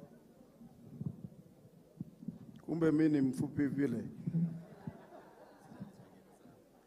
Kwa majina naitwa Mheshimiwa Ken Ngondi, ambaye ndiye speaker wa Nairobi. Viongozi washaongea, na kama desturi ya parliamentary practice haifai kamwe, kama wabunge wetu washaongea, mimi pia niweze kunena, kwa sababu nasemekana kuwa speaker ni blind, speaker ni voiceless. Wameongea kwa niaba yetu kama Nairobi County Assembly, wameongea kwa niaba yetu kama Nairobi County Government. But sitakosa kutimisha jukumu langu kama speaker. Maana kazi ya speaker kuu ni kuwa unahakikisha kuwa kama member ako out of order, unambring him or her back to order, ama unamrule out of order. Kama kuna ile tunasema unparliamentary language, tuna demand lazima I withdraw and apologize. Ramadan ni wakati muhimu kwa maisha yetu, na ni wakati ya ukarimu na uhusiano ya karibu na upendo. Tafadhalini, ningependa na kwa ndugu yangu Imran, ambaye amewahi kuwa mbunge, singedhani kuwa anaweza kutoka nje ya kanuni ya yale ambaye imetuweka hapa siku ya leo, ambaye ni karamu kwa pamoja to celebrate Eid Mubarak, na kuleta maneno ambaye haiambatani na siku ya leo. Kwa hivyo ndugu yangu Imran, ni sharti ukuje withdraw your sentiments before I proceed. Imran, kuja ndugu yetu Imran, followed by ndugu yetu Imam Abu. He is out of order. I've ruled him out of order. Tafadhali ndugu yangu Imam, asante sana. In his own words, he can choose to make a withdrawal officially and apologize on behalf of everyone of us here. Nimemsikia speaker wetu akisema Imran ashawahi chaguliwa kuwa mjumbe. Ikiwa aliochaguliwa kuwa mjumbe amekosea, je, mimi mwenye sijawahi chaguliwa? Dini yetu inatuambia al-kamalu lillah, alokamilika ni Mwenyezi Mungu. Kullu ibn Adam khata'a wa khairul khata'ina at-tawwabun. Kila mwanadamu ana tabia ya kukosea, na wazuri katika wenye kukosea ni wenye kuomba msamaha.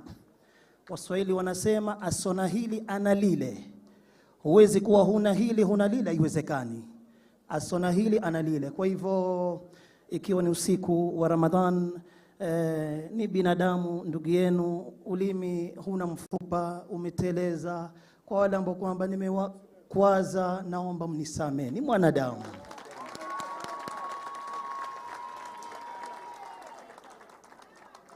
Asante sana kwa ndugu yetu Imam Abu. Asante sana.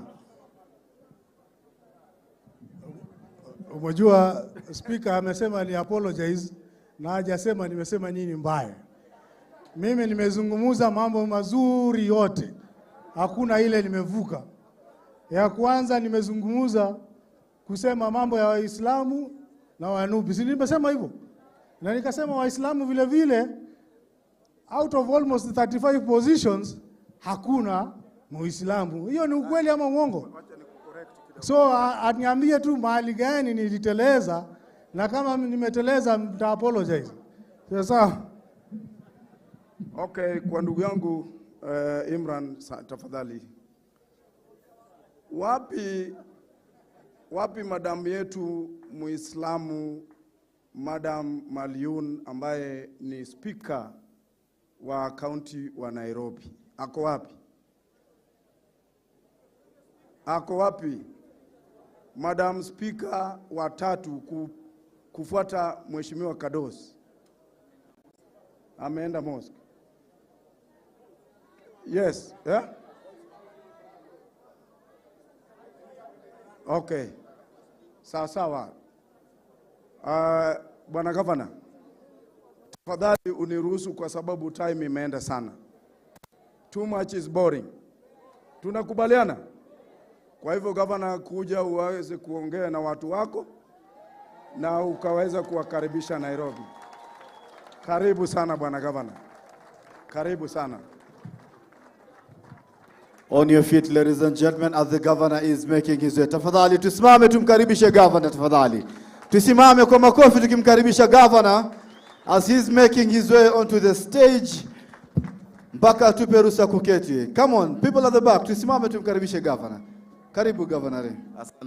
Asante, tuketi tafadhali. Asante sana. Assalamu alaikum wa rahmatullahi wa barakatuh. Assalamu alaikum wa rahmatullahi wa barakatuh. Tusalimiane kwa hewa. Ndugu yangu Imam, tunasema that Allah is the most forgiving and the most merciful. Allahu Ghafurun Rahim. Na kwa hivyo leo imekuwa siku ya msamaha na siku ya fanaka. Waislamu ndugu zangu, viongozi, tuko City Hallway kwa mara ya kwanza tangu Mola aumbe Kenya. Hii barabara imefungwa kwa siku nzima kwa heshima ya dini ya Uislamu ili tuje hapa tufuturu. Hii ni jambo la historia na itakuwa mara ya mwisho. Kuanzia leo itakuwa desturi. Kila mwaka tutakuwa tunakuja hapa kufuturu, kushirikiana kama watu wa Nairobi. Imeweza.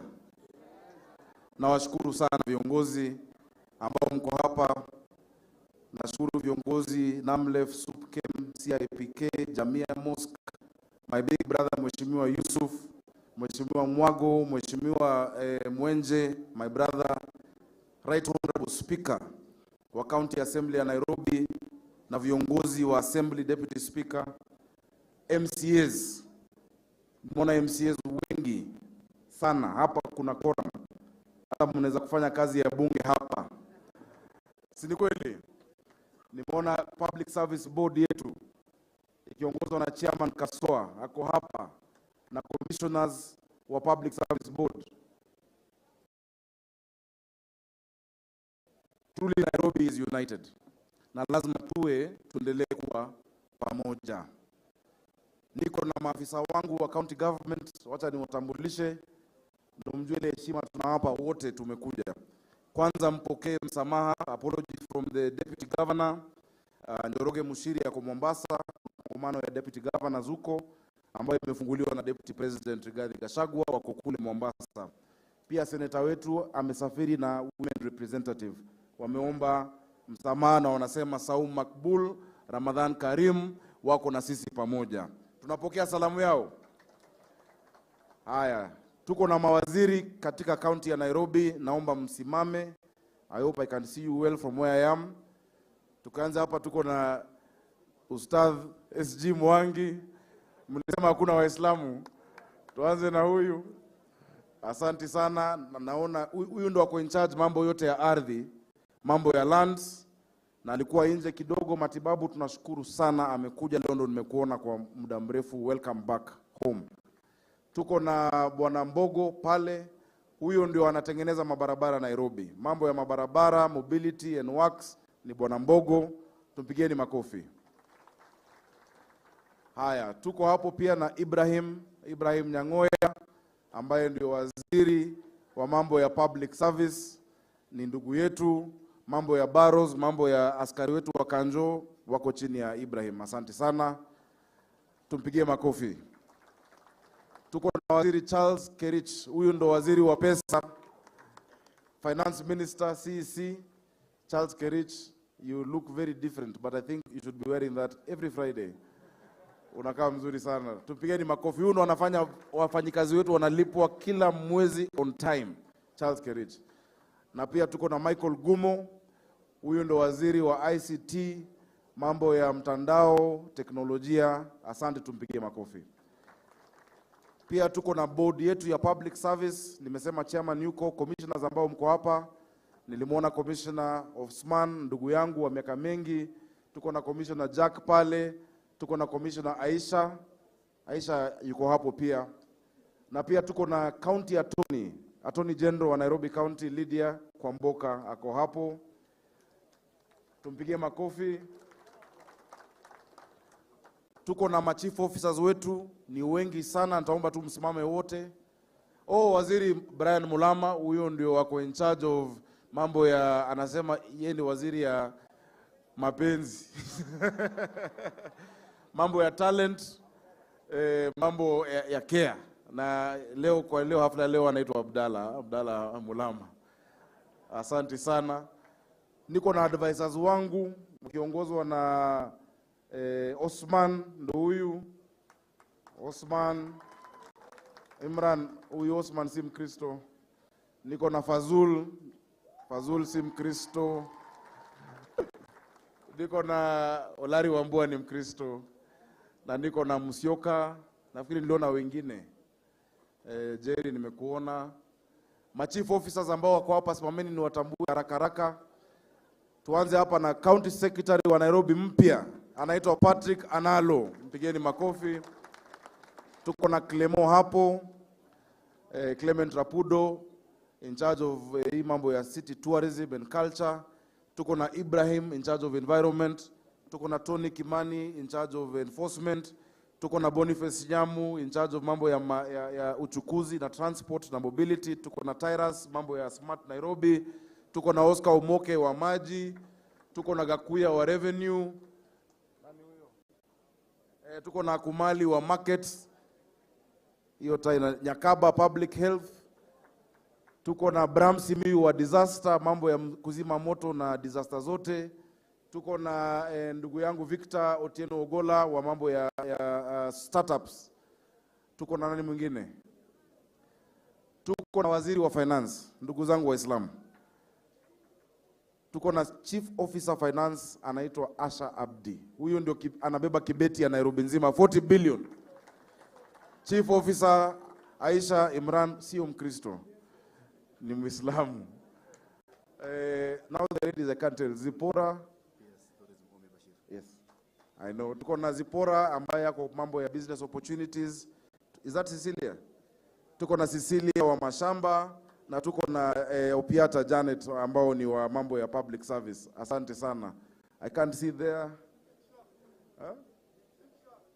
Big Shakwezi wa the CPS bana. Lakini inshallah siku moja utakuwa. Tuko na Mosiria, huyu ndo amefanya kazi ya hospitali, facilities ya hospitali na anaendelea kufanya hiyo kazi hiyo. Na sote tuko hapa pamoja. Wacha niseme mengi, but kwanza kuwashukuru jamii ya Waislamu. I want to thank you for accepting my invitation. Sisi ni watu wa dini na sisi ni watu wa kitabu. Nilikuwa namweleza baba yangu hapo Abdullahi ya kwamba nikiwa mbunge, ndugu yangu mkubwa anaitwa Mohamed Elmi alinipa Quran. Na hiyo Quran iliweka kwa ofisi yangu KICC na pia hapa City Oliko. Niko na Biblia na Quran and I love reading the Quran. Iko na translation ya Kiingereza. Na nimeona similarities nyingi sana katika Quran na pia katika Biblia.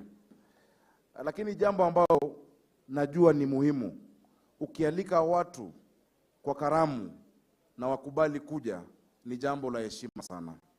Katika Biblia tuko na hadithi ya mfalme ambaye aliitana kwa karamu na kila mtu alikuwa na shughuli. Mmoja alisema sijui bibi yake anajifungua, mwingine akasema anaenda kuvuna, akakosa watu wa kuja kwa karamu na ameandaa, ikabidi aende atafute watu hapo barabarani ndo wakaja. Leo nashukuru wale ambao tumealika ndio mmekuja. Thank you for honoring us as Nairobi County Government for coming to City Hallway for this. Ramadan ni muda muhimu sana. Ramadan is one of the 5 pillars of Islam. It is very important. It is one of the 5 pillars. Na vile nakumbuka, kuna pila ya kwanza ya shahada. Si ni kweli? Alafu tuko na swala. Alafu tuko na saum. Alafu tuko na zakat. Alafu tuko na hajj. Nimefurahi sana kwa vile rais wetu amesema pia wale ambao wanaenda hajj, wanaenda Mecca, anafungua tunaita aje consulate kule Jeddah kusaidia ndugu zetu ambao wanapata nafasi ya kutimiza the 5th pillar of Islam. Na sisi kama Nairobi County pia tutawasupport kwa ile njia ambayo tunaweza kila mwaka wale ambao wanaenda. Ni muda wa kuomba, ni muda wa kureflect na ni muda wa kusaidia wale ambao hawajiwezi katika society yetu. Asanteni viongozi wa Waislamu kwa ile kazi mnafanya kwa wale ambao hawajiwezi katika mji wa Nairobi. Zaidi ya hayo, vile nilisema KICC, siichukuliwi hivi hivi ya kwamba mmekuja katika zile siku ambazo are the most special final days ya Lailat ul Qadr. Na mmekuja wakati huo ambapo ni siku ya baraka. Leo ni siku ya 29.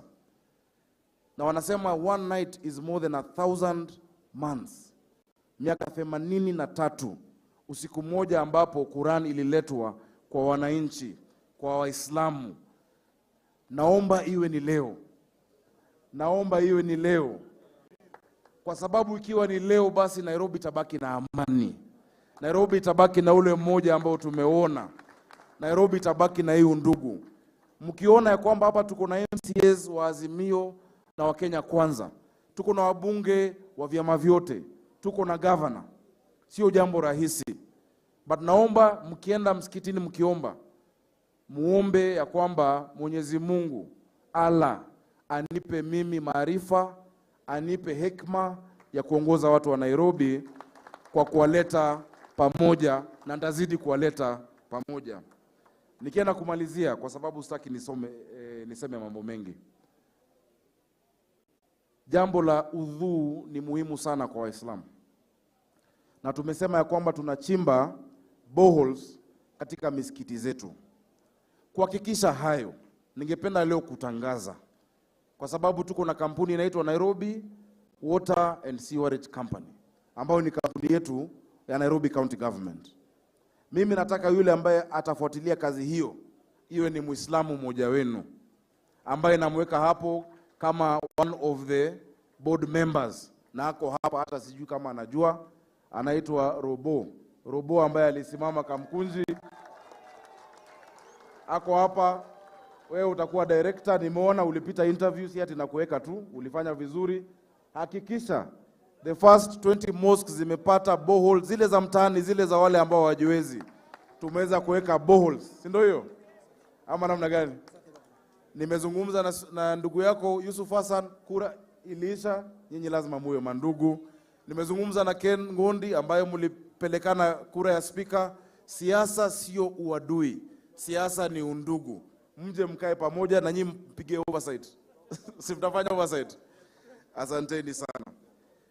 Jambo la mwisho labda ni kusema tu, hii Ramadhan kuna wale hufanya ambao ni Kristo wanafanya kwa sababu ya siasa. Hakuna kura inapigwa mwaka huu. Mimi sifanyi mambo ya iftar kwa siasa. Mwaka uliopita tulifanya iftar kule Westlands, wengine wenu mlikuja.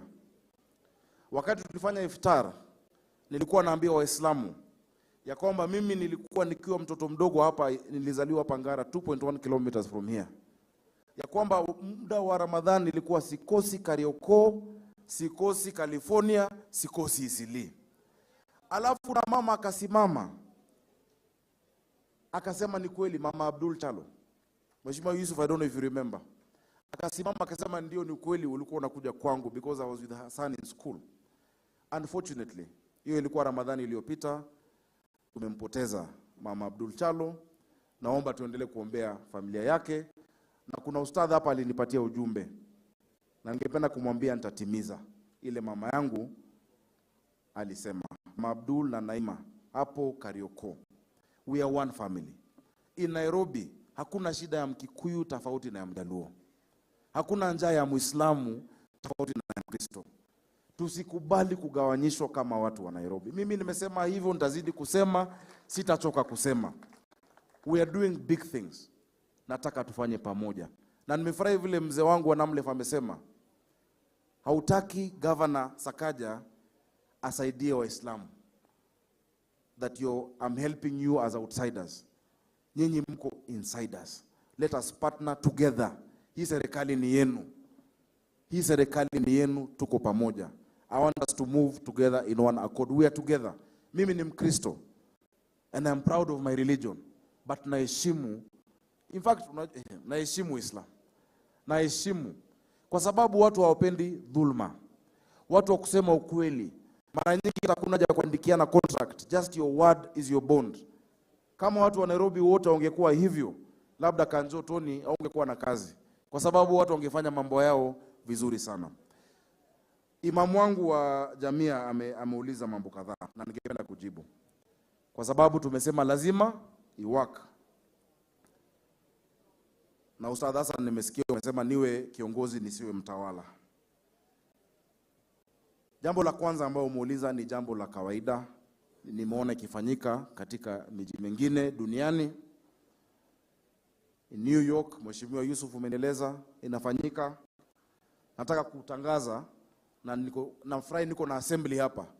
Nikiwa na assembly niko na speaker, niko na quorum, hata clerk najua kwa mahali. Mess tunaweza leta hapa. Fridays from 12 to 2:30 p.m. no parking near any mosque, no parking fee. Tunakubali wale wanakuja kwa msikiti wakubaliwe, tutaileta kwa Finance Act ili mpitishe so that it is done legally. Chairman wa budget ako hapa. Chairman wa budget Odalo Ker na ni daktari.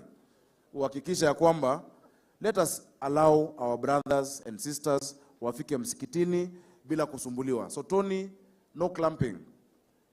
No clamping at that time. Na najua watu wengine ambao labda si Waislamu wasitake advantage, waje waweke magari kwa misikiti wakisubiri. We will work with the mosques to make sure it is done properly. Sio ni sawa? Si ni salama? Ya pili, mambo ya waiver ya Banda Road tutaangalia. I think it's a good suggestion. Tutaangalia ili iendelee. That one I will look at. Mimi sipendi uongo, sisema kitu sitafanya. So hiyo ni ruhusu niangalie what is possible with my team. And you know, tunafanya mambo ya improvements ya mabarabara yetu. I think it makes sense kufanya pande moja iwe one way. We make it one way access to Jamia is one of the most historic mosques that we have in East Africa, not just in Kenya. Nikiwa Mombasa nilikaribishwa kule mosque iko hapo, the oldest mosque ambayo iko hapo Old Town. Na pia hapo nikaambiwa hadithi ya Jamia Mosque. So I think it is prudent for us to make it a one-way access and to treat it as a heritage site. Mambo ya Nanofrai, leader of majority amesema, mambo ya hawking hapo na mambo ya just the cleanliness in that area. Ibrahim, Chief Officer wa Environment, make sure that you restore that environment. Iwe na ile heshima ambayo inafaa kuwa. Huyu ndo ako in charge ya maneno hayo na anaitwa Ibrahim. Please make sure you do that. Na pia tuhakikisha kwamba nilipata barua yenu, mlifikiri watu wanakuja kuweka stalls. Hakuna stalls zitaikuwa hapo. It is a place of worship. Hata Yesu alinyorosha watu kwa kanisa, kwa temple wakiuza. Ndani ya temple alikuja na nyaunyo akawanyorosha. We will not allow the Jamia Mosque to be desecrated. Mambo ya individual unclaimed bodies at the mortuary, we will issue that waiver. Kisheria nimeongea na Mosiria, ako hapa na Nyakaba, Tom Nyakaba. Please let us allow. Na wanafanya improvement sana katika city mortuary. Tumeongeza coolers, tumeongeza fridges. Najua nyinyi hampitii hapo kwa sababu ikifanyika mnamaliza. And maybe that is the best way. Because sisi tunakaa wiki 3 mchana mkutano wanasiasa waje waongee. Yours is so dignified. Mnamaliza. We will make sure we release. Tom, I know we released 35 bodies last week. We had gotten 60 bodies. We had gotten a court approval.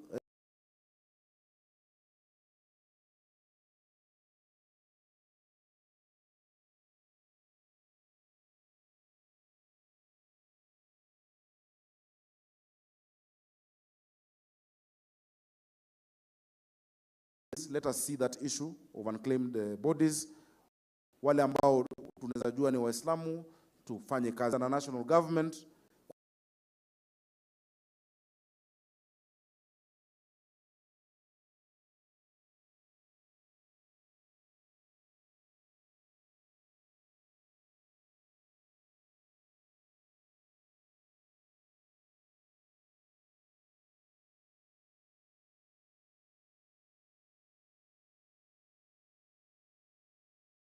Kwa sababu kule Lang'ata imejaa. Cemetery imejaa.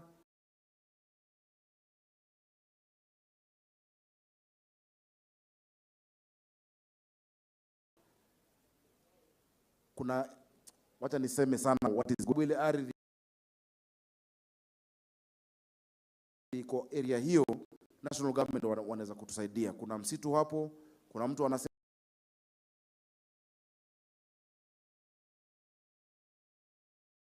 kuna shamba hapo, whichever the case, to expand ili tuweze kupata extra space.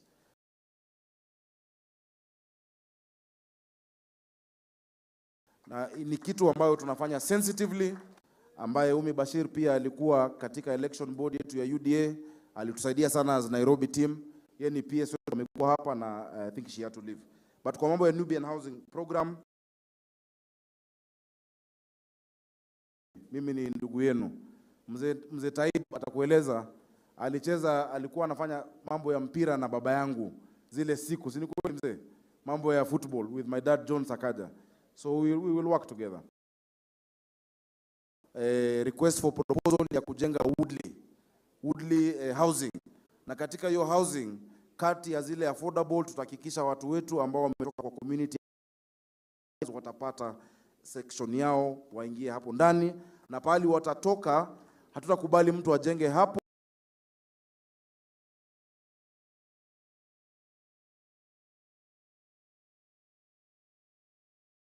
Tutazingira ndo tujenge sasa kwenda juu ili watu wakuje waingie hapo. Imran, umeomba sasa governor ambaye anakuja awe Muislamu. Sijui kama nitaslimu ama mtangoja miaka 10. Sijui mtachagua. Lakini mimi siwawachi. Miaka 10 niko na nyinyi. Munizoee. Munizoee tu. Munizoee. Vile chama Namlef amesema nilingangana. Nilidhulumiwa. Nilifinywa. Walisema nimefika class 2. Nikangangana. Kama nilingangana hivyo vyote nikafika kwa kwa neema ya Mungu, akisiwaachi. Mimi niko na nyinyi. Niko na nyinyi, tuendelee, let us transform Nairobi. Nawashukuru, najua hapa tuko na hata wale wafanya biashara, tuko na ndugu zetu wa Isili Business Community. Nawashukuru kwa sababu mmeanza kupata na sisi kulipa ushuru. In the last 3 months, Mheshimiwa Yusuf, January to March this year, tumeongeza revenue by 673 million compared to January to March last year. Karibu 1 billion shillings. Kwa sababu yenu nyinyi wafanyi biashara. Asanteni sana. We will continue to work together. We shall make Nairobi work. Lazima i-work. Saum Makbul, Ramadan Karim. Nawatakia mema Idul Fitr. Ile siku itatangazwa. Nilikuwa nauliza ilifaa kutangazwa holiday bado, lakini mimi nawatakia mema. Na wakati huo pia tutafanya kazi pamoja. Katika misikiti zetu nitahakikisha tumehakikisha wale ambao hawana watapata siku hiyo na kuenda mbele. We will make sure that they also get at least mbuzi tupeleke kwa misikiti zetu, si ndio hiyo? Ili watu waweze kucelebrate, na niwafungulie hapa Uhuru Park, niwaletee wale bouncing castles, tuwaletee painters, watoto wafurahi, muje muenjoy hapa Uhuru Park free of charge. Hakuna kuwalipisha, itakuwa bure kwa ndugu zetu Waislamu. Nafikiri Ustadh Hassan CIPK munisaidie kwa sababu nafikiri tukimaliza Ramadhan ningependa kuwa na mkutano na walimu wa madrasa. Kwa sababu walimu wa madrasa usauliwa sana. Ningependa nipate nafasi nikae chini nao, niwasikize, niwape support kwa sababu mambo wanafanya ni muhimu sana kwa watoto wetu, sana sana kule mitaani. Mungu awabariki, na wapenda sana. Asante sana. Round of applause for Governor as he's making his way to the seat. Tumpigieni makofi Governor tafadhali. Tumpigieni makofi Governor anapoenda kuketi. Tuendelee kumpigia makofi tafadhali. Come on, let's keep on clapping guys for the amazing speech delivered by the Governor. Asante sana, Your Excellency. Now without further ado, ladies and gentlemen, we need to finalize the program. I'm going to invite very fast the Deputy Chief Qadi, Sheikh Sukian Hassan Omar, to come and give us the closing dua and the word of thanks. Tafadhali, naomba tumruhusu Governor.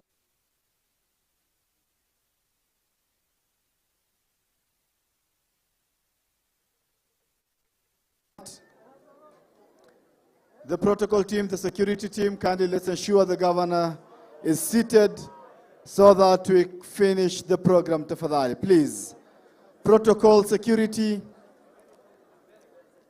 tumsaidie Governor aweze kuketi, kisha atupe na sisi ruhusa ya kuketi, then we finalize the program. Tafadhali. Thank you. We can resume our seats. Tafadhali, please, let's resume our seats. Tafadhali, let's settle down.